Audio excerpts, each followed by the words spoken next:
Chapter 799. Gaggy's words angered Sirius. He struggled to break free from the spell that bound him to the chair. At the same time, he roared, "Pettigrew is a traitor. He's Voldemort's lackey, a despicable and shameless fellow. Moreover, the magic world is about to face a catastrophe. You're still here, still trying to cover your eyes and pretend that nothing has happened.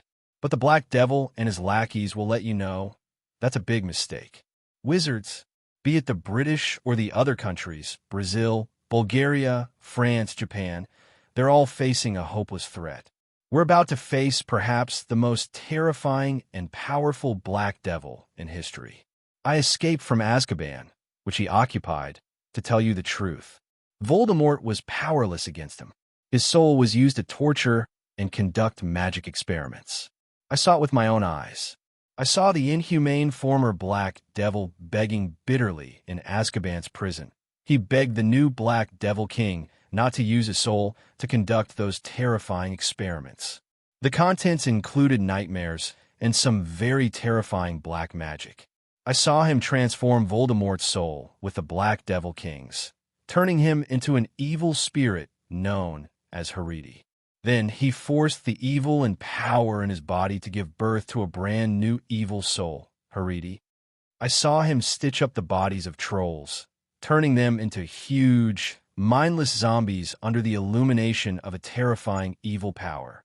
I saw him transform the bodies of fairies, using their blood to give birth to a kind of gray skin, thin and tall. Only the face still retained part of the fairy's long ears. I saw him send his evil subordinates to capture the giants and install huge mechanical limbs made of steel on them. He transformed their organs into black magic items, giving them infinite strength and bloodthirsty violence. He extended the castle where Azkaban was located into a huge prison where many magical creatures and human-like races were imprisoned. He created many new, brutal, and powerful deployments. I saw the army of vampires and werewolves patrolling the prison. They had changed beyond recognition. There were even dragons hovering above Azkaban. They had become the army of the Black Devil King. Sirius tried his best to describe the terrifying scene he had seen, but Guy G was getting impatient. He hammered down the gavel in his hand and said with an arrogant expression, "Enough, enough, you murderer with a mouth full of lies." Gigi stood up and said to Sirius in a tone of bored haughtiness, "Now the truth is out. No one will believe your made-up, ridiculous story. The Ministry of Magic has confirmed that a group of dark wizards have taken control of Azkaban. They have spread rumors about the new Dark Devil King to make the Ministry of Magic flustered. We were once confused by this rumor, the rumor that you spread, but fortunately we caught you, the mastermind of the rebellion in Azkaban.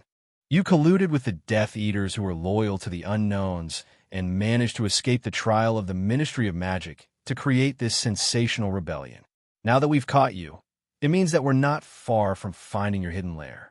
The Ministry of Magic will quell your rebellion like the autumn wind sweeping away the fallen leaves."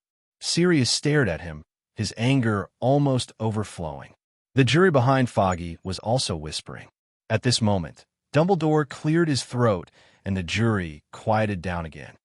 "In fact, I think we should stop arguing for now and hear if Sirius has any further evidence." Foggy's round face relaxed, as if someone had sucked the air out of it. He stared at Dumbledore for a moment. Then, as if someone had pulled him back, he said, "I'm afraid we don't need to hear any more of Sirius's ridiculous claims. I want to deal with it quickly. I have evidence." Sirius suddenly spoke. He looked at Foggy with a malicious, even gloating look.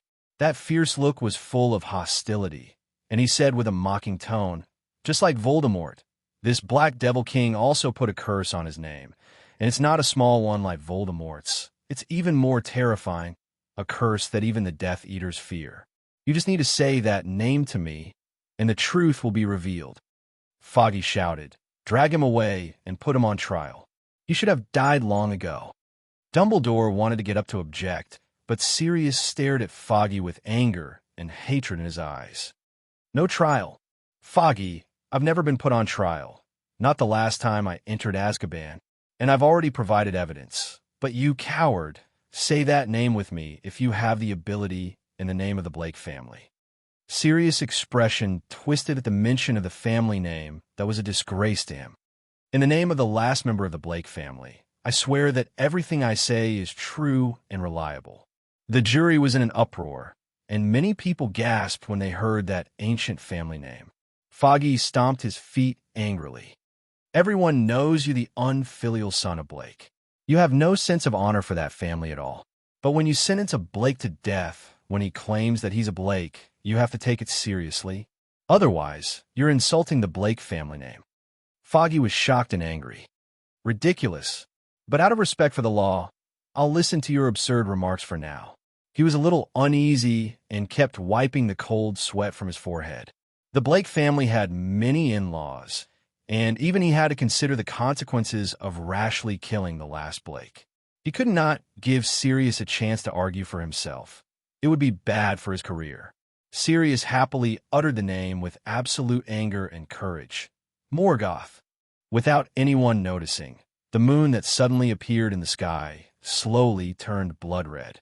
The weather window in the Ministry of Law, which should have been irrelevant, became exactly the same as the outside world. Dumbledore felt an intimidating and deep aura suddenly appear in the courtroom of Wiesengamo, and the light around Sirius dimmed a little. Foggy was silent for a long time. When he saw that Sirius didn't change after saying the name, he smiled smugly. He opened his mouth, and Dumbledore wanted to stop him. "Don't do this, Cornelius." Cornelius Foggy said impatiently.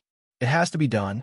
Then the murderer Sirius won't have a reason to concoct his absurd lies." He smiled smugly and cunning, and before Dumbledore could speak, he quickly said the name. "Morgoth." Dumbledore took out his wand and quickly chanted, "Call the guardian of the gods." A silver light shot from the top of his wand to the heads of the crowd, but it still couldn't dispel the darkness that enveloped Sirius and Foggy. Sirius laughed wildly. "Come to hell with me, Foggy, you disgusting bureaucrats." The darkness in the void was like a huge mouth, swallowing Sirius, who was sitting on the bench. Dumbledore was powerless to stop it, and could only watch as the member of the Order of the Phoenix fell into the abyss with a strong hatred for the Ministry of Magic. Foggy screamed, "Help me! Help me! Dumbledore!" He opened his mouth wide, the fat on his face trembling with fear. The members of the jury of the Wiesenjammer Court, the most respected old wizards in the British magic circle, took out their wands, trying to stop the minister of the Ministry of Magic from being murdered in front of their eyes. But the darkness was like a bottomless abyss, and its power was far more terrifying than any wizard could imagine. At this time, Dumbledore was already very convinced of the information brought by Sirius. Foggy wailed and screamed as he disappeared into the darkness that enveloped him. Chen-Ong watched the absurd play in silence. He whispered, "Now this funny show is finally over. It's time for my show to begin." The complex arcane runes that enveloped his body lit up slightly. In the hall of the Ministry of Magic, the wizards who were coming and going looked curiously at the scepter in the middle. Suddenly, the fire dragon at the top spewed out a huge flame that surrounded several meters around it. Chapter 800. Shouts and ear-piercing screams erupted as the wizards tried their best to escape from the Death Eaters. It was a mess, and not a single person had the courage to pull out their wands. It was as if the wands on their belts and sleeves were just wooden sticks. The Death Eaters turned into black smoke and shuttled around the hall, destroying the fireplaces and door keys on both sides. "Go!" a man with a hoarse voice shouted. "For the glory of Master, go and cast the soul-reaping curse on the officials of the Ministry of Magic. Ignore those fools. Our target is the Ministry of Magic.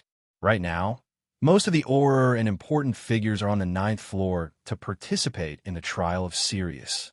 Now, Lucius, go and destroy the elevator from the 9th floor and organize the Auror reinforcements. Rodolphius, go and control the Magic Transport Department. Monitor and control the flying network and phantom shift. The rest of you, follow me." The owner of the voice, the Death Eater Yaxley, took the lead. Beside him was the cruel Antonin Dolohov. He led the army of soul eaters and continuously dealt with the aura that came to stop them. Endless streams of soul eaters poured out from the void with the scepter as the center. Their numbers were more than 10 times that of Azkaban. This was thanks to Chun Ang's research on the Dementor's reproduction through fission and another experiment based on Voldemort's soul fragment, Haridi's research data, research on the Dementor's plant-based cuttings, and soul cracking. By torturing former Death Eaters, he obtained high-quality negative emotions and stimulated the Dementor's fission larvae to mature. Antonin Dolohov was cruel by nature.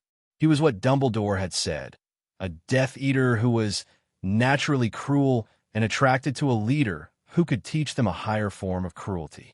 The Soul Eaters were attacking everywhere, and the Death Eaters were also casting the soul-drilling curse on every wizard they could see. Such a large-scale attack left the Auror of the Ministry of Magic at a loss.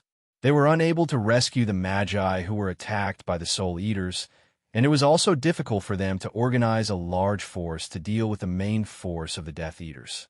With Lucius Malfoy taking control of the Magical Transportation Department, all the fireplaces connected to the flying network were disconnected. They were connected to a newly built fireplace in Azkaban. Hence, green flames flickered continuously from the large number of fireplaces on both sides, bringing out malevolent and strange black magic creatures one after another.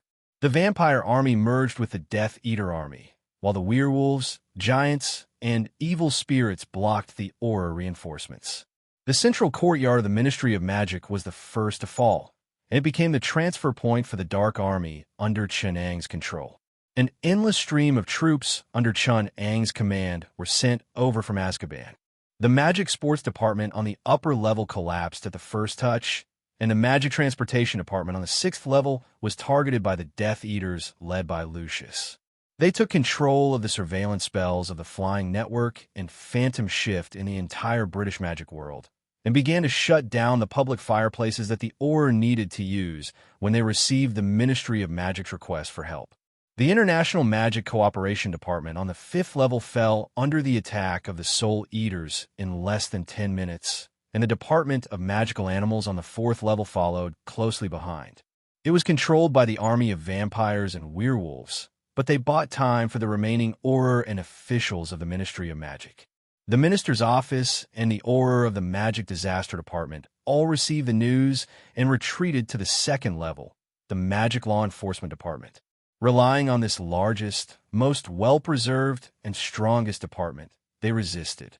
They gave up most of the areas in the Minister's Office on the 1st level and the Magic Disaster Department on the 3rd level, concentrating at the core and relying on the protective magic there to set up a position.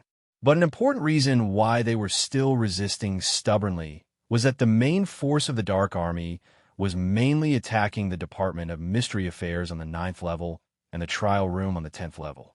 That was where the Wisengarmo Court was located, and they were currently judging Sirius there. Just now, Chief Wizard Dumbledore watched as the Minister of the Ministry of Magic was swallowed by the void. Dumbledore stood at the very front of the Auror army. They were almost face to face with the Death Eaters. After he received news of the attack on the Ministry of Magic, he hurriedly rushed to the central courtyard. However, those black figures appeared and blocked their path. The building of the Ministry of Magic was very tall and had a huge dome, just like the underground stations and sewers in London. Under the dome, Soul Eaters floated in the air like a tide, and below them were werewolves, vampires, trolls, giants, and Death Eaters. On Dumbledore's side, countless wands were raised and pointed at the hearts of the Death Eaters, and the Death Eaters also raised their wands. The werewolves roared, the vampires turned into bats, and the giants carried huge thorny chains.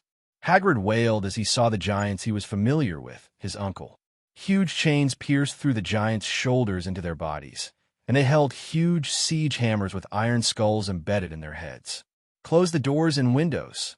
Antonin Dolohov closed the door to the other rooms of the Department of Mystery Affairs and said coldly, "Pay attention. The Black Devil wants to completely occupy this place. The secrets left behind by the Ministry of Magic will all become your spoils of war." Dumbledore said to the Wisengarmo jury behind him, "Now, Sirius has finally proven his words. He is a hero who escaped from Azkaban and told us about the Black Devil. Now, we will fight to the death with the Death Eaters. Chunang's figure suddenly appeared in the middle of them, his back facing the Death Eaters, and he was still using the identity of Bujin Bork. Bujin Bork? Dumbledore opened his mouth in surprise and asked in a low voice, "It's you?" "No," Chunang said calmly. "He is just a facade, a shell. The one standing here is the new Black Devil, the master of the dark and evil force, the one the elves call the great enemy of the dark, Mirko. But usually, those who fear him will call him Morgoth. You're Morgoth." Amelia Bowens, the director of the Department of Magic Law Enforcement, questioned. "I am Morgoth, but Morgoth is not me." Chunang sighed. He looked at Dumbledore and asked, "Look out the window, what can you see?" Dumbledore turned his head to look at the window that showed the weather conditions with magic. Looking out from the window, it was already dark, and the blood-red moon was suspended in the sky, shining on the earth. But in fact, although the Ministry of Magic was underground, it was daytime. "What you see is Morgoth. He is the star of Mirko, the tide of dark force, the well of eternity, the star soul of darkness, the Sith, the source of endless magic, the abyss, and evil itself." Chunang said calmly, "He is a god, a wizard, or a great arcanist. He is the lord of the dark world in the universe, and also the lord of the void. You think that Morgoth is an evil dark wizard who wants to rule the world of magic like Voldemort. But in fact, Morgoth is just a phenomenon. He is like the sun, existing everywhere. Morgoth is the sun, and I am only his light. You can block the sun, but you can never, ever destroy the sun. Besides, didn't you see him just now? Just now, when Sirius said his name, the thing that appeared was also him, right?" Dumbledore asked. Chunang nodded slowly. In fact, Morgoth was not as mysterious as he made it out to be. He was just an arcane device that was 50 million kilometers away from Earth, the size of a planet, and connected to a dark plane that had no concept of time. He used its quantum properties to extract zero-point energy from the void. However, this energy, well known as the Well of Eternity, was controlled by a trace of divinity from a god from another world. The Morgoth of this world was the dark consciousness that ruled the Well of Eternity. In the universe, it was just an ordinary celestial body, similar to a black hole. One of Chunang's original bodies could destroy thousands of them in a single war. Chapter 801. "Do you want to kill them all? The Black Devil King?" Nandalahov asked excitedly. Chunang gave Dumbledore and the others a deep look and said calmly, "No, there is no need. In Morgoth's eyes, they're no different from you. The current you will be them in the future. Remember, Morgoth wasn't a demon king who controlled everyone physically, but a wizard who ruled over the minds of others. Whether it is you Death Eaters or the Ministry of Magic and Order of the Phoenix, it is all the same. I have never sought to enslave you physically, but to make you approach me spiritually." Dumbledore shook his head and said, "That is impossible. The Order of the Phoenix will never submit to the Dark Devil's rule." "Nothing is impossible, Dumbledore," Chunang said gently. "Morgoth is black magic itself. As long as the war is not over, as long as disputes continue, as long as the hearts of the mages are still pursuing power and carrying hatred, they are getting closer to me. So, Dumbledore, this is why we need the Death Eaters. I do not care if they can defeat you." When Chunang said this, there was a small commotion behind him. "As long as they can defeat peace and order." Chunang added, "After obtaining my support, the Death Eaters will completely destroy the order of the world of magic, giving me the opportunity to create a new order on the ruins of this order, an order that meets Morgoth's needs. There is no need to doubt Morgoth's power. He does indeed have this ability. This is my goal. Dumbledore, what you have always wanted to know. When the Order of the Phoenix and the ordinary wizards of the world of magic find that the order you represent, Dumbledore, cannot protect them, they will pick up their wands again, approach me, and pursue power and truth. At that time, the power of magic will no longer be limited, and everyone will study black magic, whether to protect their loved ones or to achieve their own ambitions. At that time, the thing that the wizard world uses to protect itself, the International Wizard Confidentiality Act, will become a piece of paper. In the end, the Muggles will discover you, and the rampant black magic will inevitably cause some wizards to harm Muggles, and that kind of harm will inevitably cause the Muggles to hate wizards. When this hatred erupts, the entire wizard world will face destruction. In the end, you can only approach me. Chunang's voice was calm, but made Dumbledore and the people behind him shudder. He said slowly, "Do you think you're going against me? No, you're fighting against yourself, against the natural law of survival of the fittest. As long as the freedom of wizards to learn magic is not restricted, then sooner or later I will rule everything. Because Morgoth's magic is more powerful than yours. Now, I am here to destroy this shackle, and also to make you realize this point. Only by making you realize how weak you are will you know that power is indeed precious and magic can fulfill all your desires. So you should pursue it." In the end, Chunang turned around and his body turned into a wisp of black smoke, slowly disappearing in front of everyone. The Death Eaters raised their wands, and the members of the Ministry of Magic and the Order of the Phoenix behind Dumbledore also raised their wands. Dumbledore opened his mouth, trying to stop them, but in the end, he did not say anything. "Do you want the Ministry of Magic and the Order of the Phoenix to surrender?" This thought flashed past Dumbledore's mind, but he finally realized that the struggle against evil could not be stopped, and another important war was in everyone's heart.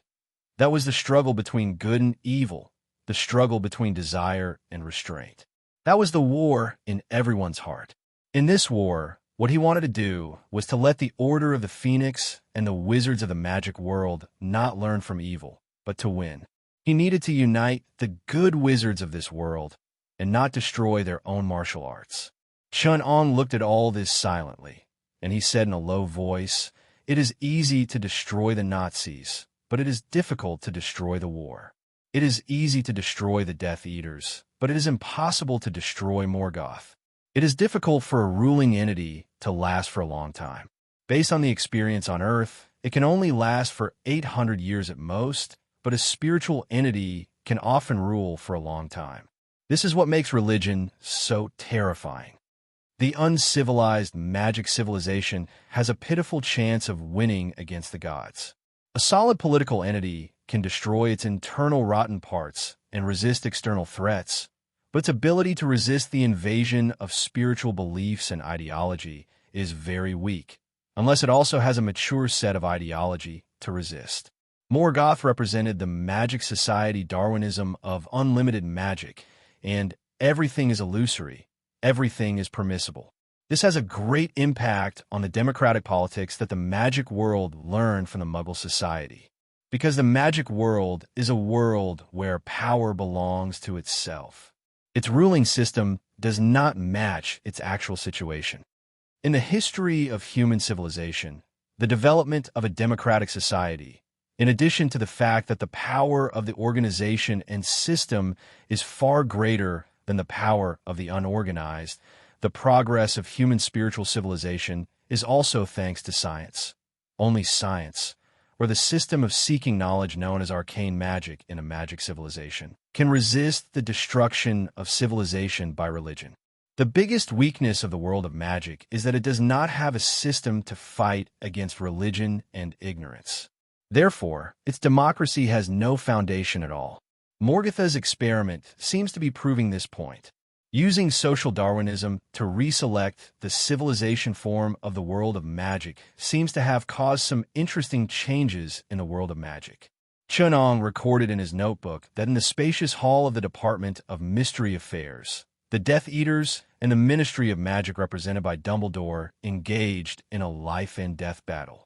Poisonous dust. All of a sudden, Auguste Rookwood made his move. Using his mana, he conjured a handful of powder that flew in all directions. This powder was made to mimic the powder of a poisonous moth, causing a strong allergic reaction to the respiratory tract. A group of Auror from the Ministry of Magic fell to the ground, clutching their throats in pain. Clean it up. Dumbledore's powerful magic caused the magic-resistant dust to dissipate into thin air. Thunder and lightning. The tip of Antonin Dolahov's wand released a blinding chain of lightning, piercing through a few Auror in the blink of an eye. However, he himself was almost hit by Amelia's disarm curse. The powerful magic resistance of the vampires and werewolves allowed them to withstand the curse, giving the Auror of the Ministry of Magic a painful blow. Wave after wave, more and more dementors and creatures of black magic rushed in from all directions. Dumbledore saw that there was no backup and shouted to the people behind him, "The Auror, and I will hold them off. The rest of you, take the wounded and retreat." At the same time, the entire building of the Ministry of Magic was gradually shrouded in a thick layer of shadow.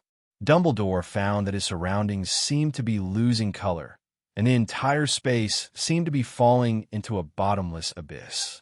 The bodies of the Auror around him were already grayish-white, just like the people in old photographs. Dumbledore quickly understood and said to the Auror, "We no longer have any hope of victory. We need to retreat quickly. This place is being dragged into the world controlled by the Black Devil. If we don't escape quickly, then we will fall into darkness like Sirius and Foggy. We can still control some of the Ministry of Magic's defensive spells, allowing us to phantom shift out of here. There shouldn't be a problem," Amelia replied. "Then let's go," Dumbledore ordered.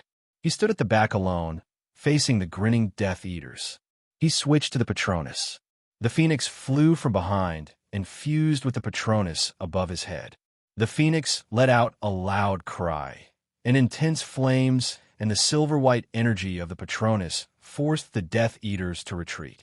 Finally, in a distortion, Dumbledore disappeared, and the position where the Auror of the Ministry of Magic was also empty.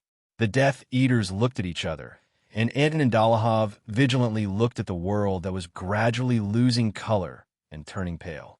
He ordered, "Go. This place is falling into the world of darkness controlled by the Black Devil." Chapter 802. Chunong stood in front of the Mystery Affairs Department of the Ministry of Magic. He walked down from the elevator and pushed the door open. Behind the door was a huge circular hall with a high dome. The damage caused by the recent battle was still there. The light in the surroundings was stagnant, showing the gray and withered swamp.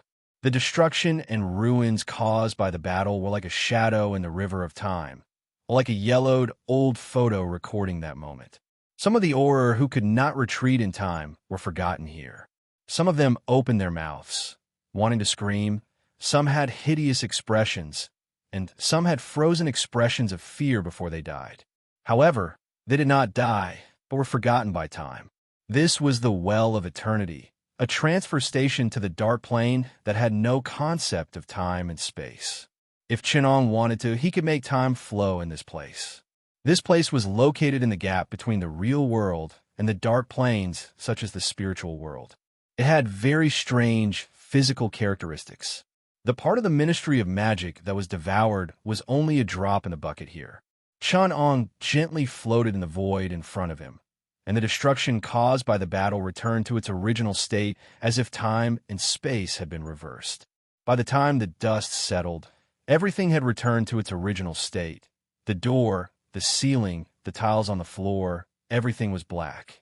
In the gray and white hue of the whole space, it seemed exceptionally remote.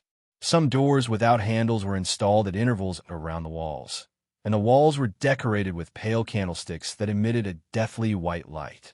From beginning to end, the surroundings remained absolutely silent, as if the concept of sound did not exist in this world. Chunong stepped into a room. It was a rectangular room, and it was empty inside. The golden chandelier hanging down from the ceiling emitted a pale light, making the room look even more empty. At the very center of the room, there was a huge glass bucket filled with dark green liquid, and some pearl white brain matter and brain tissue were swimming in it. The Hall of the Brain hides the research of the world of magic on the brain. Chunong looked at the strange brain matter that had been animated by magic. In his arcane vision, the flickering souls of these brains, and in his electromagnetic vision, The brain waves they emitted told Chenong that the Ministry of Magic had used some method to keep these brains still thinking. Brain in a jar, Chenong said in a low voice. Interesting. It smells like the brain of the Mind Stealer.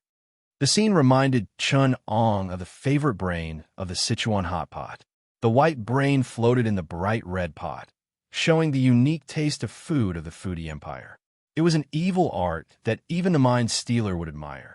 Chun-Ong had always wanted to put chili, pepper, onion, ginger, and garlic in the brain of the Mind Stealer and eat it in a pot of Sichuan red pot. Unfortunately, in the time of Faerun World, Chun-Ong could not let himself go and enjoy the present, and missed the many delicacies of the continent of Faerun Stealer. The Cantonese blood was stirring in Chun-Ang's body. Chun-Ong took a step forward and left the Hall of the Brain that hid many evil little secrets of the Ministry of Magic. In the next room, all kinds of clocks and watches filled the entire space. They should be ticking and ticking, but in this world, all the clocks and watches had stopped moving. As the folds of space under dimensional dimensions, no one in this world knew time better than Chun-Ong. He looked at the clocks and watches of different sizes with interest. They represented everything in different times. In the scientific world, time was meaningless without a frame of reference. In the world of magic, sorcerers had to use such means to scratch the surface. Every clock here represented time in a frame of reference. In the world of a certain sorcerer, the time of a bolt of lightning returned to the past through a time converter. The messy and complicated clocks vaguely depicted the time scale of everything on this planet, but it was meaningless. Chun-Ong looked at the door in the Hall of Time. He took a step forward and entered the door. Inside, towering shelves filled the entire space. On the shelves, there were countless large and small crystal balls. Chun-Ong raised his hand, and the tall dome emitted a gentle white light, illuminating the place. This was the Hall of Prophecy, where all the prophecies accumulated by the British magic world were stored. No matter whether those prophecy sorcerers are reliable or not, with their magic power, what they capture is the track of fate. Hidden in this hall are all the secrets about time and fate in the entire British magic world. God knows how dangerous this is. Even if the wizard or witch who prophesied only wanted to know what his friend had for dinner tonight, it's also a secret about the coordinates and the track of fate in that timeline. In the world of Mount Shu, such a thing is even more dreadful than a person's horoscope. It can allow a seasoned old devil to infect the entire world of magic in Britain and sacrifice all the living wizards here into devils as offerings to impeach the extraterrestrial devils. That's right. Chun-Ong waved his hand slightly, and a crystal ball flew out from under the label with the name Harry Potter on it. This is the fate of the Savior. Chun-Ong calmly said, in the entire plot world, the most important quest item in the established direction. The prophecy crystal ball that represents the fate of Harry Potter, the identity of the Savior. The Potter couple died because of this, Dumbledore chose to die, and Voldemort perished because of this. The Lord God seemed to have transmitted some sort of quest prompt to his ear, but Chun-Ong ignored it. If Voldemort wants to defy the heavens and change his fate, this is a very important thing, but for me, it's useless. On the contrary, Chun-Ong summoned a few crystal balls. The prophecies about the 4 founders of Hogwarts. The prophecy about the first person Dumbledore defeated, the Black Devil, and his various emotional entanglements. The prophecy about Newt Scamander, the author of Where Are the Amazing Animals in New York. These water droplets plucked from the river of time and fate could allow Chun-Ong to swim in the right direction and reach that period of time in the past. But Chun-Ong was not interested in this. He increasingly felt that as he approached the origin of the truth of all things, things became more and more boring as a result. He now wanted to be a fisherman in the upper reaches of the river of time. He interfered with the predetermined fate of the fish, causing countless variables, and observed the endless and unpredictable changes of the future from the upper reaches of the river of time. This was a kind of study of the plot plane created by the Lord God's space. By intercepting the timeline, the Lord God stole the information and data origin, and laws of a universe.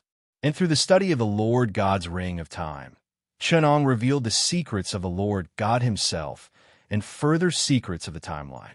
Chenong put the crystal ball back in place, turned around, and left the prophecy hall. As he left, the dome of white light above his head gradually darkened, and an inexplicable darkness called Morgoth slowly enveloped the prophecy hall. Through the prophecies preserved by countless crystal balls, the will and power from Morgoth could penetrate the fate of the person represented by the trajectory of fate recorded in those crystal balls, and even into the past timeline represented by those old crystal balls. Chapter 803. Ronan, is that you? Harry crouched on the centaur's back and called out. The centaur carrying him replied in a low voice. Recently, the moon in the sky has become redder and redder. Today, Mars has approached the brightest star in the Scorpio constellation. This is a symbol of disaster, Harry.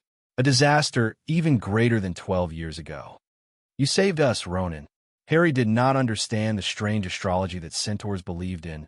Malfoy almost killed us. Another unicorn has met with misfortune.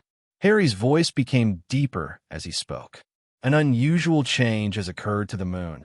Ronan rarely spoke more human words. You humans did not notice, but we centaurs could sense it. This is because we always look towards the sky, while you humans pay too much attention to the things in front of you. That is why we discovered that last night, a huge problem occurred to the moon. Was it caused by Malfoy? Harry could not forget Malfoy's evil thoughts. No, he is only an insignificant star in the sky. What we want to talk about is the problem with the moon. The centaur's most intelligent high priest found out, through astrology, that an astonishing evil power has sprouted from the moon. This power is too terrifying. What happened 12 years ago only caused Mars to brighten up a little.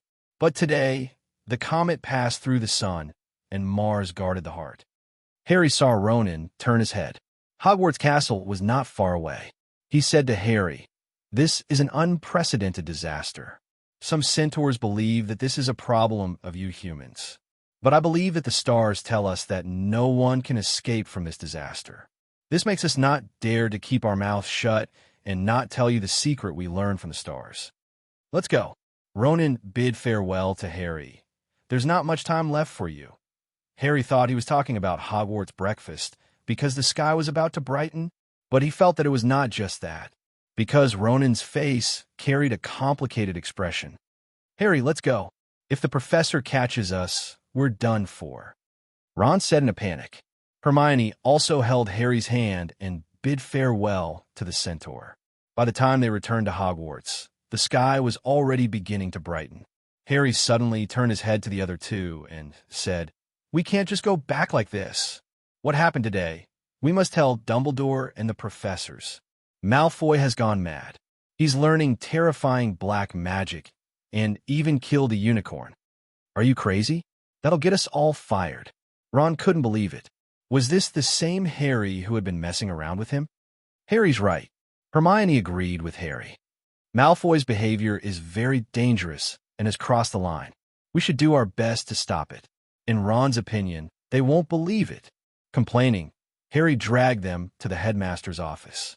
He wanted to see if Dumbledore had returned. The castle was silent at night, and they did not have to worry that Filch would suddenly jump out and drag them to see the professors. He was still in the Forbidden Forest, and if he dared to see the professor, Harry would tell the professor that he was studying black magic, and Filch would be finished. Harry had thought that the headmaster's office was empty, but as soon as he came near, he saw that the door was open, and there was a bright light coming from inside. He heard the voices of many people talking, and someone sobbing in a very small voice. He heard Professor Mag's voice. She consoled, "We will find him." "No," the sobbing voice said. "We can't find him. The whole Ministry of Magic has disappeared. When we went back, we only dug up the soil, sob. No one thought this would happen, Headmaster." Professor Mag said to Dumbledore, "I don't even know how to tell the children. There were 4 Gryffindors, and Mr. Finney was in the Ministry of Magic at that time. He went to the Diagon Alley to complain about the fake potion that could expel goblins. But who knew that this would happen? It's appalling. His son is in the 3rd grade. Gryffindor has 4 children like this. What should I tell them? Professor Mag's voice started to sob as she spoke. I'm thinking about how to tell Harry. An unfamiliar voice said. Lupin, we can tell the truth. Dumbledore's voice suddenly came. Lupin retorted, but we haven't caught Pettigrew yet. In Sirius' case, no one will overturn it. The Ministry of Magic is gone. He may have to bear the label of a murderer for a long time. If we tell Harry the truth, I'm afraid he will fall into hatred. If we don't tell the truth, it's not fair to Harry. Harry heard this and immediately hid behind the door. He held Hermione and Ron down tightly and listened quietly. There's nothing to hide. It was Snape's voice. Everyone knows about Sirius. That restless father of his, James Potter's most trusted lackey, betrayed him and caused Voldemort to come knocking on his door. Snape snorted coldly. It's just that he changed that person's name. Is that because Lily never trusted you? The man called Lupin retorted. Harry heard his mother's name, and Snape's voice was trembling. James Potter should be thankful that he didn't die under the claws of his good friend. Otherwise, he wouldn't have to wait for Voldemort. There was a commotion in the headmaster's office until Dumbledore shouted, Severus! Enough! Dumbledore said sorrowfully. The tragedy of the past is not a reason for us to hurt each other. The only thing we can do is to prevent the tragedy from happening again, even though it has already happened. Everyone, is what happened in the Ministry of Magic today not enough to wake you up? The new Black Devil has been born. He's even scarier than his predecessor. Ron cried out in surprise. Footsteps could be heard rushing out from inside. A man with white hair and tattered clothes rushed out. But when he saw Harry, he was momentarily dazed. Then it was Professor Mag. When she saw the trio, she couldn't hide the panic on her face. She first looked around and then yelled at the trio, Mr. Potter, if I remember correctly, it's curfew now. There shouldn't be any students here. Hurry up and go back. Her voice was trembling slightly. Don't I have the right to know what happened? Harry's emotions exploded instantly. The anger that he had accumulated when he heard about the death of his parents burst out. Little dwarf, Sirius, don't I have the right to know who betrayed my parents? Harry, Professor Mag's voice was breaking. Chapter 804. Harry left in a daze.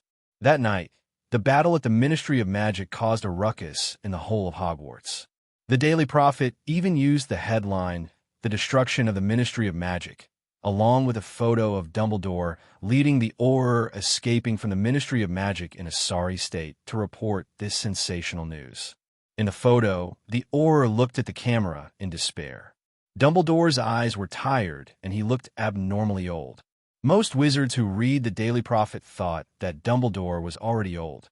He might still be able to deal with his old rival Voldemort, but he seemed to be unable to adapt to the rising threat of the new evil. When the sky finally brightened and the sun rose high in the sky, Harry was dragged by Hermione and Ron to the hall. The Hogwarts students who were waiting for breakfast were already in an uproar. Malfoy's face was a little pale. He glanced at Harry and whispered, Dumbledore is old. The new order of the world of magic will be created by the younger generation. Look at his long white beard. Even if we can trust that he will not make the muddle-headed mistakes of the old, he will not be able to deal with a new threat. He can only deal with Voldemort, a dark devil as old as him. Harry did not react to his nemesis's mockery at all. Last night, he had learned about the grudges between Sirius, Lupin, Peter Pettigrew, and his parents. He seemed to have not digested the content. He bent his body slightly to hide the golden Ministry of Magic that he was holding in his arms. He touched the uneven hieroglyphs on the cover. His heart was tormented and he was hesitating. A large flock of owls barged into Hogwarts dining hall. The owls here were almost all of Hogwarts management. It seemed that every wizard had sent a letter to their children. Some of the envelopes were covered in solemn colors, such as black and white. Some of them even had a white chrysanthemum or some kind of potion flower that could make a sobbing potion wrapped around it like a tide and landed in front of the third-year wizard in Gryffindor. The young wizard was dumbfounded in his seat. His eyes were quickly filled with tears. His expression was one of despair and disbelief. Hermione whispered, Oh my God, What's going on? It must be something very bad. Ron whispered to her. That's a letter of condolence and memorial. There might even be a eulogy. As Ron spoke, a witch barged into the dining hall and dragged away a young wizard named Hodgepatch. Before she left, she said, "Apologize to Professor Dumbledore for me. I know I should trust him, but fear is driving me crazy. He has to go home. We'll go back to his grandmother's house, far away in Brazil. Hopefully, we'll be able to avoid those terrible things." Without finishing her sentence, she pulled up her scarf, took the hand of the first-year wizard, and hurried away. She was definitely not the only witch to do so. Ron even saw Neville's uncle rushing into the headmaster's office. Fortunately, Neville was not called away. Dumbledore's footsteps were a little hurried as he rushed into the hall. He looked at the empty table and silently opened his mouth, silently moving the empty chairs away. Dumbledore came to the podium. The copper owl's wings spread out silently, and Dumbledore's voice was clearly transmitted to the ears of everyone present, including those heartless exchange students from the Durmstrang Magic School. From today onwards, there will be at least 3 professors on duty every night. No students will be allowed to roam at night or appear in the corridors during curfew. The permission for senior students to go to Hogsmeade Village during Christmas will be temporarily canceled. You may have heard about what happened at the Ministry of Magic, but I have to warn everyone again. What truly makes us feel fear is fear itself. Courage does not only exist in rashness, but also in people's calmness and bravery. Chenong calmly looked at the crowd below. Like the book that Harry had hidden in his arms, the metal pages that Malfoy was holding, the eager Durmstrang exchange students. The leader of the group was the little guy Yakov, who was always stirring up trouble like a clockwork gnome, and Snape, who was deep in thought as he looked at Harry. And the demon eel on the plate in front of him, with its eyes still open and its head facing the sky, had dense spiral teeth like a lamprey. This dish was exactly the same as the famous British Muggle dish, lamprey gazing at the starry sky. It was a disgrace to the Hogwarts house elves. This breakfast, everyone was a little tasteless, especially after watching Chun Ong calmly bite open the demon eel's head. Snape was the first to leave his seat. Hopefully, he wasn't going to the kitchen to protest about not being able to keep the precious potion ingredient. Harry. After breakfast, Ron and Hermione hurried to catch up with Harry. Today. Are you all right today? Ron looked worried. So many things. I don't know how to deal with it. Do you know? Harry turned around and asked solemnly. Scabby is an animagus, and very likely one of the culprits who killed my parents. Yet, he escaped punishment from the law. Ron opened his mouth wide and said with some fear, I knew it. I knew that no mouse could live that long. I've been asking myself, Harry said. Harry said, ask yourself if I find him and prove it to him. Then what should I do with him? Ron? Ron stuttered, I don't know. I haven't reacted yet. Hermione grabbed Harry's hand and said, you should let the Auror deal with you. Don't stare into the abyss. Harry. But I really want to kill him. Harry said, it's not an impulse, but the result of careful consideration. You saw your rat turn into a little wizard, Ron, and this person, who might be Peter Pettigrew, appeared at the place where the unicorn died. Although we know that Malfoy killed the unicorn, it's obvious that Malfoy isn't the only one who needs a unicorn's blood. There's another person who appeared there who also needs it. Ron and Hermione said in unison, Voldemort, mystery man. Malfoy caught Voldemort, but I'd rather believe that he only caught part of Voldemort. There's another Voldemort, hidden in the darkness. It's on Peter Pettigrew. Chapter 805. Houston. Ever since the atomic clock stagnation phenomenon occurred 4 days ago, the investigation project, codenamed Time Thief, has finally made progress today. For the first time on the moon, we have come into contact with traces of the same kind of radiation that erupted 50 million kilometers away. This energy is extremely corrosive. See attached document number 23. After measurements, the elemental half-life of this radiation indicates that this residual radiation originated from 2 days ago. Traces of radiation eruption activity from 2 days ago can be seen everywhere on the moon. According to Dr. Martin's judgment, it is highly possible that 2 days ago, with the moon as the center, there was another high-energy radiation eruption. But this time, we who were right next to the moon did not notice anything. Read, the Special Monitoring Department detected abnormal activity of the special group 2 days ago. Relevant information attached to the red document number 3, forwarded to Director Terry Forts. Director Terry Fort's expression was heavy as he stared at the screen in front of him that was emitting a cold light. He flipped to the red document number 3 and suddenly whispered, "Wizard? Muggles? Ridiculous." He threw the screen in his hand away and sneered. "I've studied the stars for 40 years, and now you're telling me that the movement of those celestial bodies, in addition to being dominated by gravity, will also change because of a small, strange wizard on Earth? Those people who call themselves wizards can predict a person's fate based on the orbit of the stars." He faintly saw the document Harry Potter, the Messiah boy, the mysterious man ushering his end. The centaur declared that today's Venus is particularly dazzling on the table in front of him.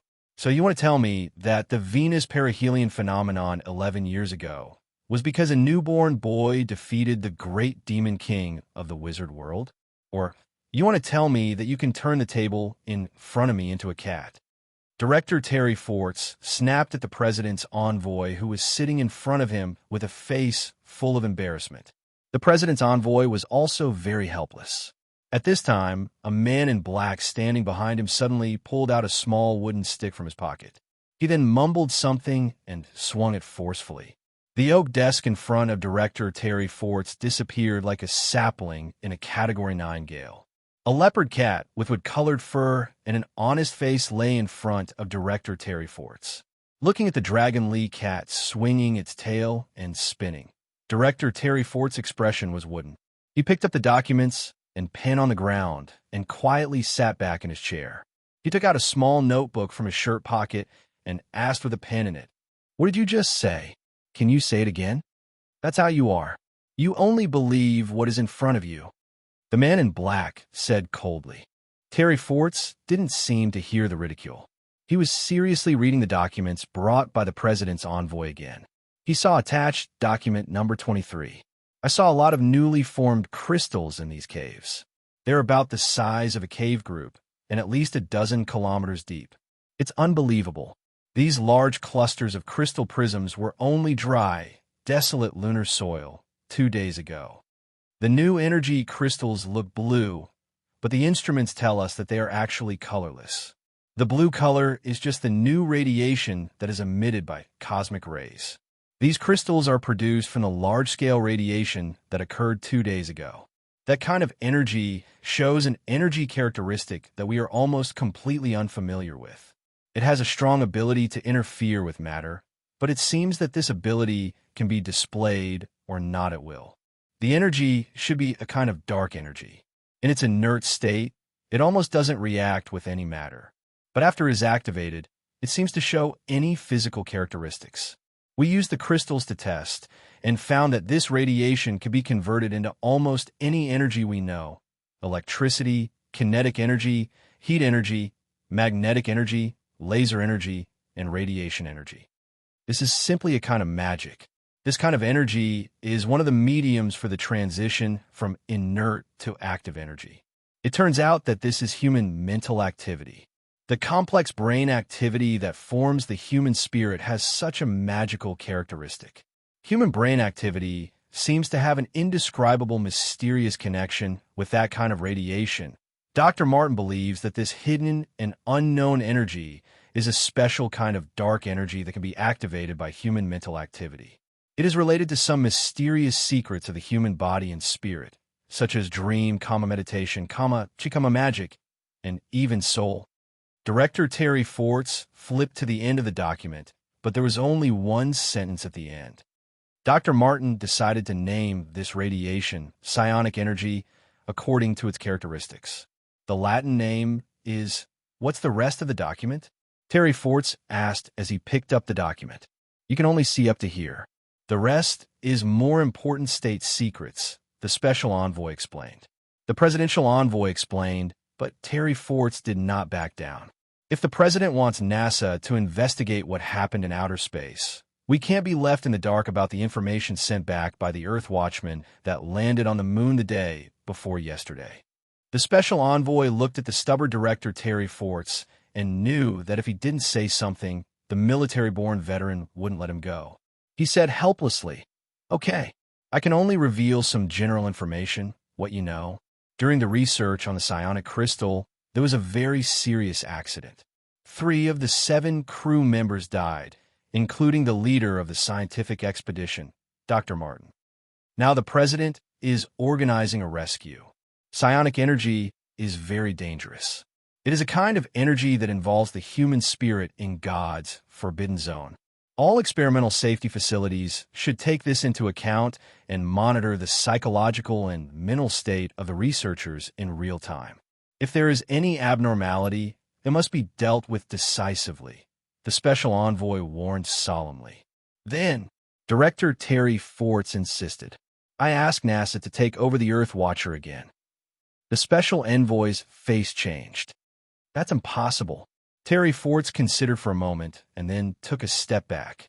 "Then at least we have to join in and get the right to contact the Earth Watcher." The special envoy hesitated for a moment, but still agreed. When he walked out of the office of NASA, the man in black next to him said impatiently, "I don't understand why you told him the fact of our existence. It's against our law. But you are standing on the territory of the United States." The special envoy scolded, "We make the law, and we execute it. It has nothing to do with you. We told you what happened on the moon because the Congress of Magic is protecting you and respecting your right to know. At the same time, we are negotiating to deal with the aftermath. We don't expect you to solve any problems. The black magic power on the moon is not something that you can touch. The evil thing on the moon, the black devil, is extremely powerful. Without magic, you will only bring trouble if you act on your own. In this world, we have always been the ones asking other beings to help us deal with the aftermath. The United States has always been good at solving problems or solving the people and countries that cause problems. Also, don't call me a weirdo." Director Terry Forts came to the command room, where he had already made contact with the Earth Watchman, but the other side remained silent. The staff of the Houston NASA silently tried to initiate contact.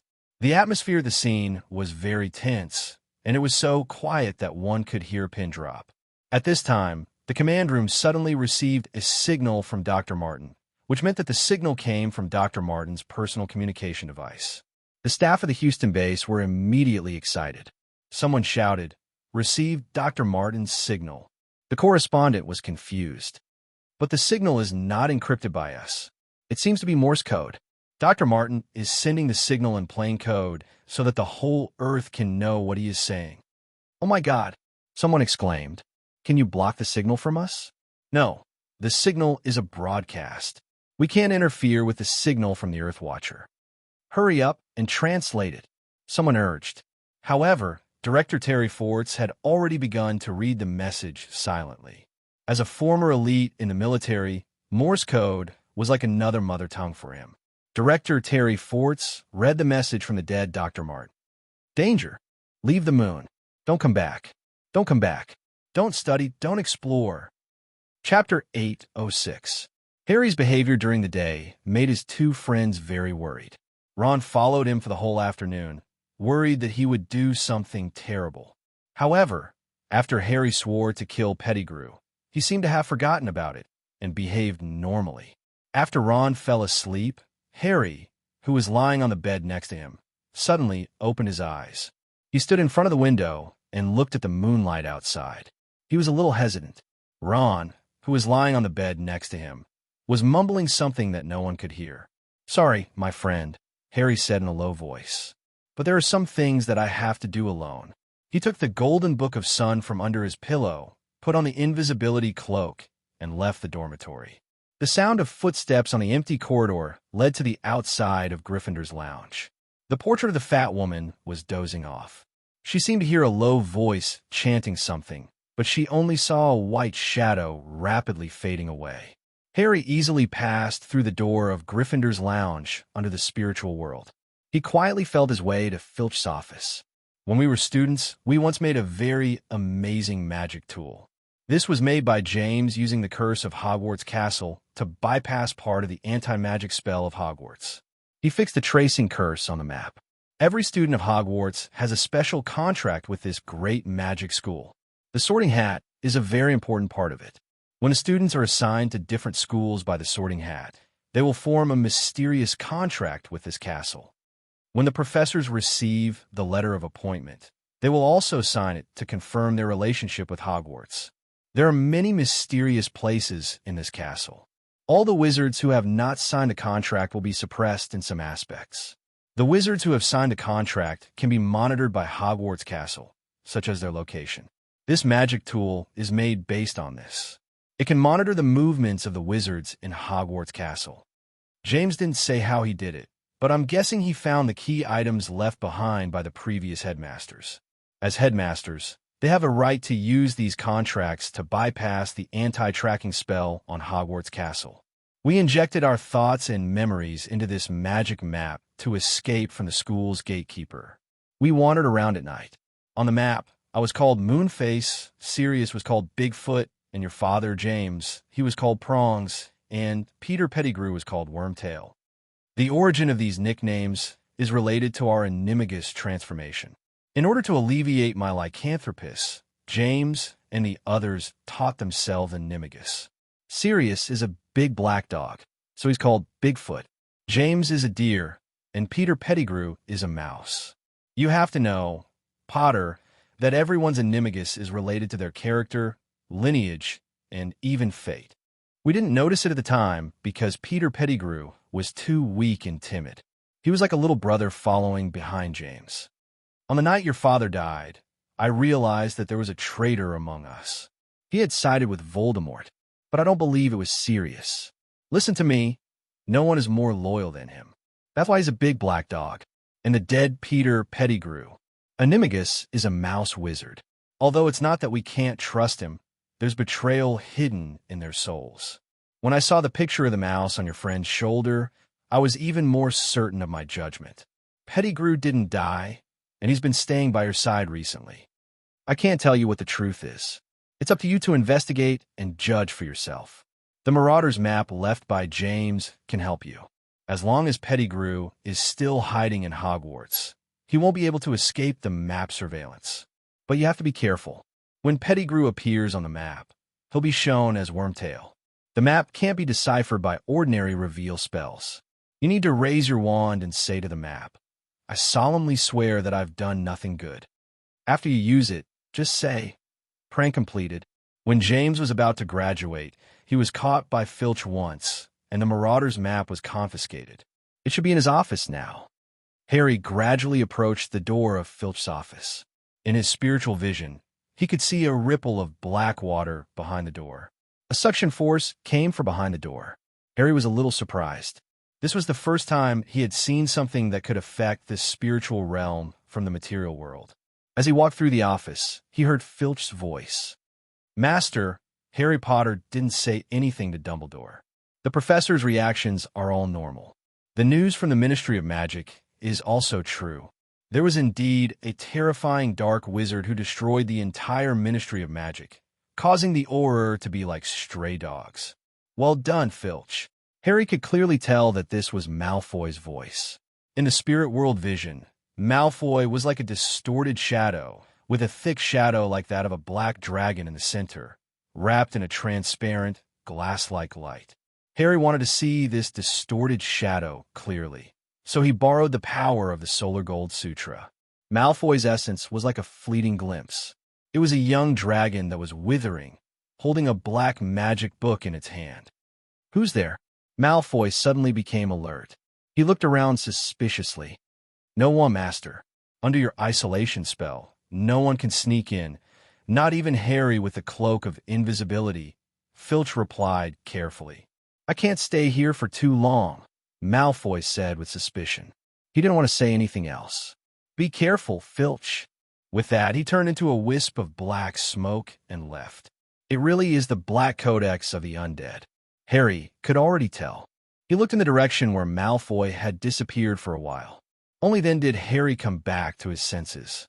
In the past, he would definitely chase after Malfoy to see what he was up to. But now, Harry was tormented by hatred and only wanted revenge, especially since Pettigrew was not only the traitor who had betrayed his parents, but also Voldemort's soul. Harry didn't know which one he hated more, but he definitely didn't want to give up the chance to kill his two most important enemies in one go. The Marauder's map, Fly Here. Harry cast a flying spell, but there was no reaction. Harry was not angry. He had long suspected that the map was no longer in Filch's hands. If there was anyone in Hogwarts who knew the most about the things in Filch's office, the mischievous things, the troublemakers, and the nocturnal wanderers, it would be the Weasley twins. The Weasley brothers most likely knew the whereabouts of the Marauder's map, but Harry didn't have much time. Chapter 807. Harry couldn't wait for the day to come. He turned around and returned to Gryffindor's lounge. Ron had told him about the twins' dormitory. He had to call them to a place where there was no one else before he tortured the others. Now that Harry was still in his spirit form, he could easily go anywhere in Hogwarts. He called out to the Weasley brothers from the spiritual world. "George! George!" In his dreams, Fred furrowed his brows tightly, as if he was somewhat dissatisfied. It was only when a cold breath stimulated his spirit, like cold water, that Fred was jolted awake. His drowsiness disappeared in an instant, and his violent movement almost woke up the others in the dormitory. "George, I need you to do me a favor." "Harry?" Fred asked. He was surprised. "How'd you do it?" "Oh my God, you can actually enter our dormitory." "And I'm not George. I'm Fred." Harry choked for a moment. After a while, he said, "It's a magical spell, but I'm here for something very important." "Fred, do you know that there used to be a magical map in Filch's office?" "That map? You mean the Marauder's map?" Fred was surprised. "Yes, Fred, you do know," Harry whispered. "It's a magical map made by my father with a tracking spell. I need it now. Do you know where it is?" "Moonface, Wormtail, Big Foot, and Pointed Fork." "Who's your father? We owe them a lot." "You know about it?" Harry was surprised. "Wait," Fred said in a low voice. He hurriedly put on his shoes and ran to George's pillow. George was woken up by his movement. He mumbled, "Can't you go for a night tour later? The professors have been very strict recently." Fred ignored him. He rummaged for a while and found a blank parchment map. The folded parchment was empty. "So it's in your hands," Harry said in surprise. "Of course, it's our treasure. It's the reason why Filch can't do anything to us. We've caused trouble in Hogwarts countless times," Fred said proudly. "But if it's really left by your father, then he's really our senior. Here, take it. It's time to return it to its rightful owner. We hope you can continue our work." "He's a noble gentleman," Fred said with a sigh. George, who had been listening for a long time, smiled sleepily and said, "What a noble person, working tirelessly to help the next generation of people who violate the school rules. But now you have to be careful," Harry said. "Filch is no longer a squib. Now, he has learned a lot of powerful black magic and has turned to Malfoy." "Malfoy?" Fred didn't care. "That's an incredible feat. We weren't afraid of him when he turned to Dumbledore. But now his backer is Malfoy," George said with a smile. "Maybe Filch wants us to laugh ourselves to death, so he can take revenge on us for throwing dung eggs at him while he's drinking tea." Harry did not have much time to waste. He hastily said goodbye to the twins and left the Gryffindor dormitory. Touching the blank map, Harry felt a little depressed. He took out his wand and held it in front of him. "I solemnly swear that I have not done anything good." As he said this, a trace of ink slowly spread on the parchment, drawing the outline of Hogwarts Castle. With Harry in the center, the nearby corridors and rooms were displayed on the parchment. Beautiful cursive words formed the walls on the map, and on them were the ways to open and the secrets of the various secret passages. Harry did not care about the contents that would have made him widen his eyes in the past. He stared at the map, hoping to see the name that he desperately wanted to see. His eyes slid across the layers of names, and finally saw the name that made his blood boil. Harry sneered and put the map away. Peter Pettigrew shuttled through the secret passage leading out of Hogwarts. He planned to go through the secret passage under the Whacking Willow to the Screaming Hut. It had to be said that this haunted house which was passed down by word of mouth among wizards, was a very good hiding place for wizards who needed to keep secrets. Pettigrew was terrified by Malfoy. He never thought that Voldemort, who was the embodiment of fear in his eyes, would be so easily toyed with by a child from the Malfoy family. Furthermore, Malfoy Jr. had also displayed frightening strength. This even affected his loyalty to Voldemort. Pettigrew was only loyal to a cruel and powerful person, not a loser. Voldemort had obviously seen through his wavering, which made him realize that the fallen Dark Devil was not someone a despicable person like him could betray. He turned into a mouse and escaped through the whacking willow, returning to his short, fat, and wretched human form. His body was deathly pale. Even though he had been in a sorry state in the past due to the corrosion of the curse from maintaining the animagus for a long time, he had never looked like this before. His fat body was bloated and pale from being soaked in water for too long. "Master, I'll give you everything, don't." Pettigrew screamed again. His life force disappeared from the back of his head, absorbed by a thick black smoke. The black smoke only let him go after he was on the verge of death. A hoarse voice said, "My servant, I need you to give me your power. Go and steal the life force of others." Pettigrew sobbed a few times before turning into a mouse and sprinting forward. If Ron was here, he would definitely be surprised. Was this skinny and old mouse really the one he had raised for so long?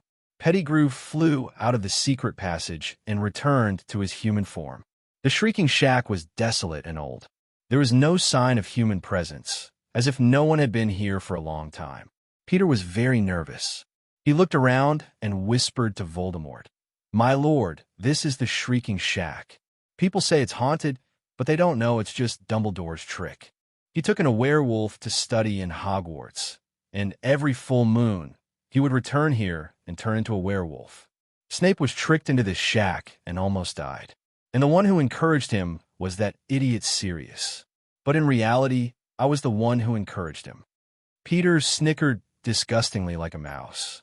He said, "Master, Snape can't believe that Dumbledore trusted him so much. There must be a reason. That greasy and dirty boy, when he was young, was very infatuated with James Potter's wife.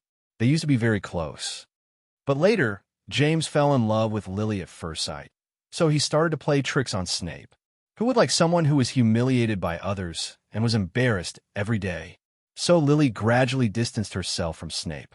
This made him very sad, especially when he was humiliated in front of the person he liked. Even though Lily often comforted him, Snape's strong pride didn't allow him to get close to Lily. So James got what he wanted. He's really a bad boy.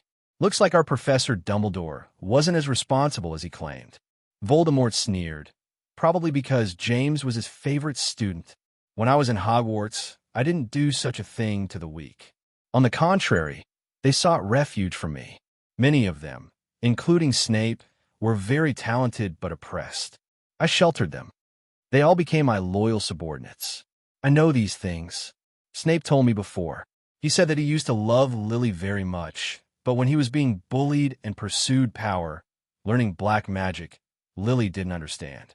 Afterwards, they completely broke up, because love couldn't protect him, but black magic could." Voldemort sneered. Peter Pettigrew sneered. He knew that he couldn't shake Voldemort's trust in Snape at the moment, but he believed that one day, these words would have the desired effect. Now is not the time to go any further, so he changed the topic. "James is a complete scoundrel. Even though he and the Order of the Phoenix say that they're doing it for justice, but when they were young, they weren't as honorable as they say they are. They're a group of scoundrels who formed cliques and bullied wizards who didn't fit in with the group.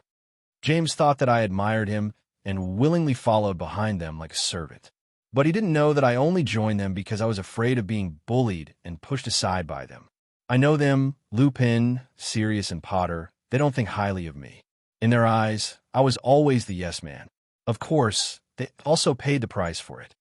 At this moment, a spell shot out from the side, and the wand in Pettigrew's hand was knocked away. He was also bounced up high and fell heavily on the ground, smashing a broken chair beside him. "Shut up!" An angry roar reached Peter Pettigrew's ears.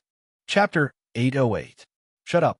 You are a liar with a mouth full of lies, a shameless person. Harry walked out of the spirit realm like an enraged lion and appeared in front of Peter. He raised his wand and pointed it at Peter. His eyes were filled with killing intent. I forbid you to insult him, you traitor. Do you think such shameless slander can appease your conscience? No, it will only make the flames of righteous vengeance burn even more fiercely.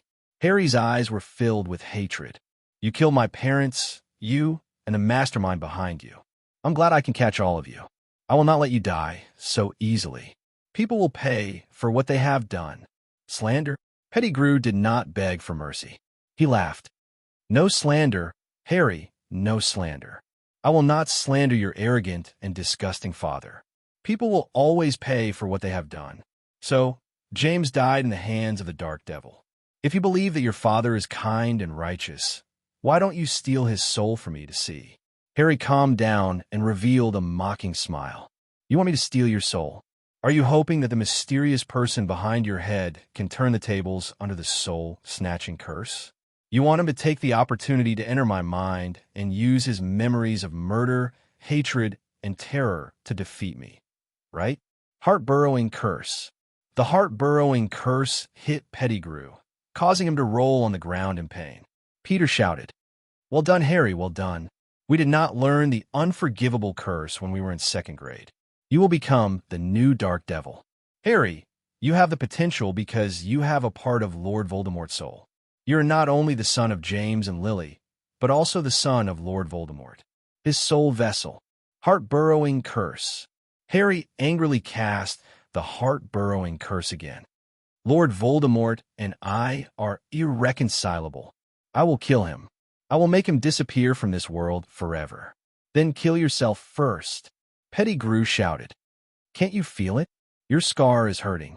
Don't you often see other illusions? Can you still converse with snakes?" Harry was stunned when he heard this.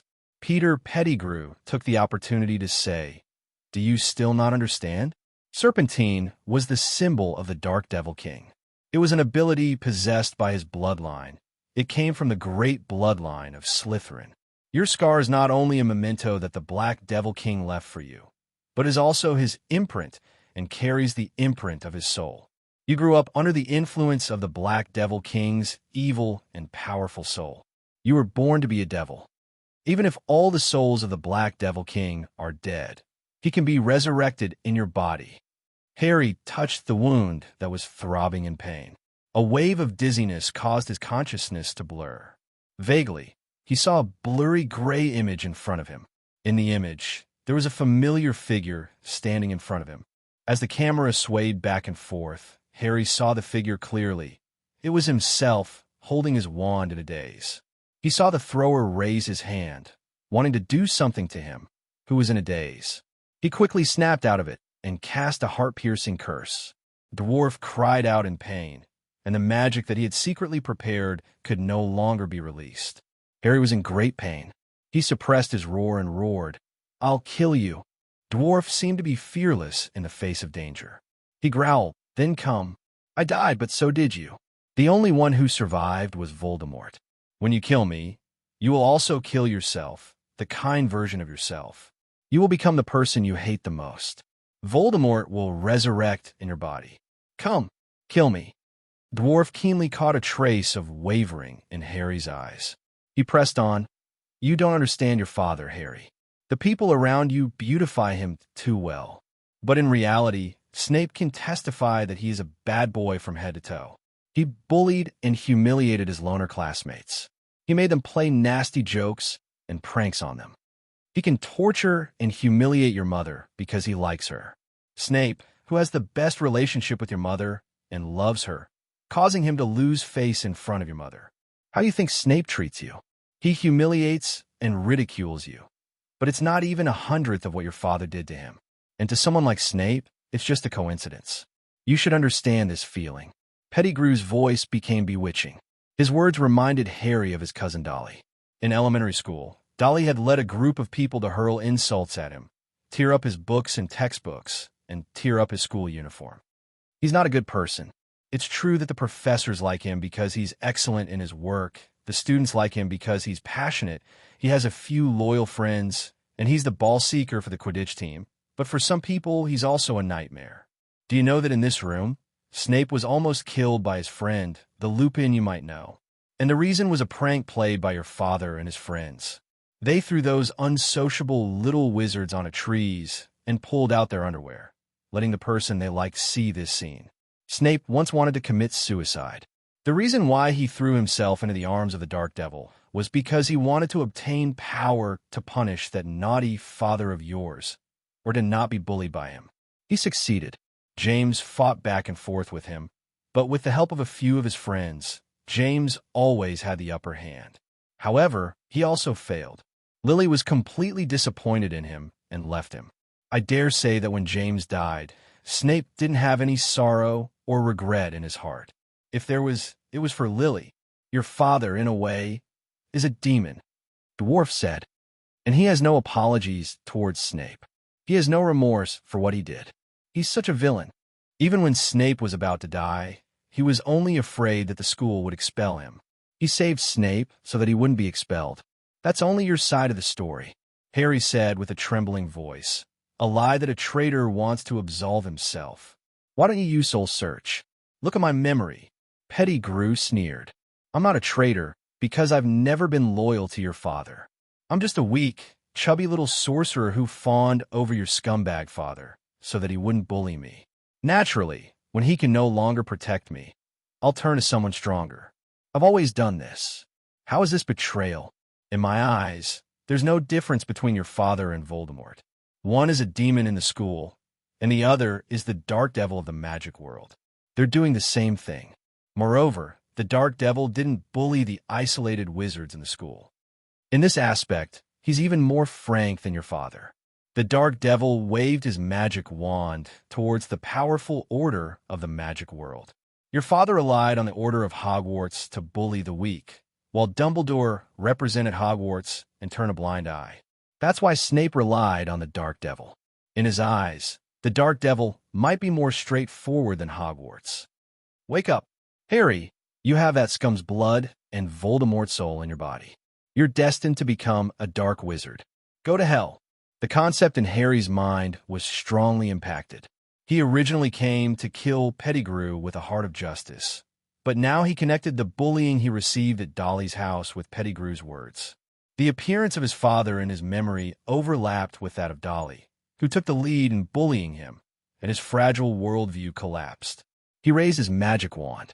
He no longer held a righteous heart, but purely for revenge. He roared at Dwarf, Avidus Somi. Surrender your weapon. A female voice that Harry was very familiar with suddenly sounded.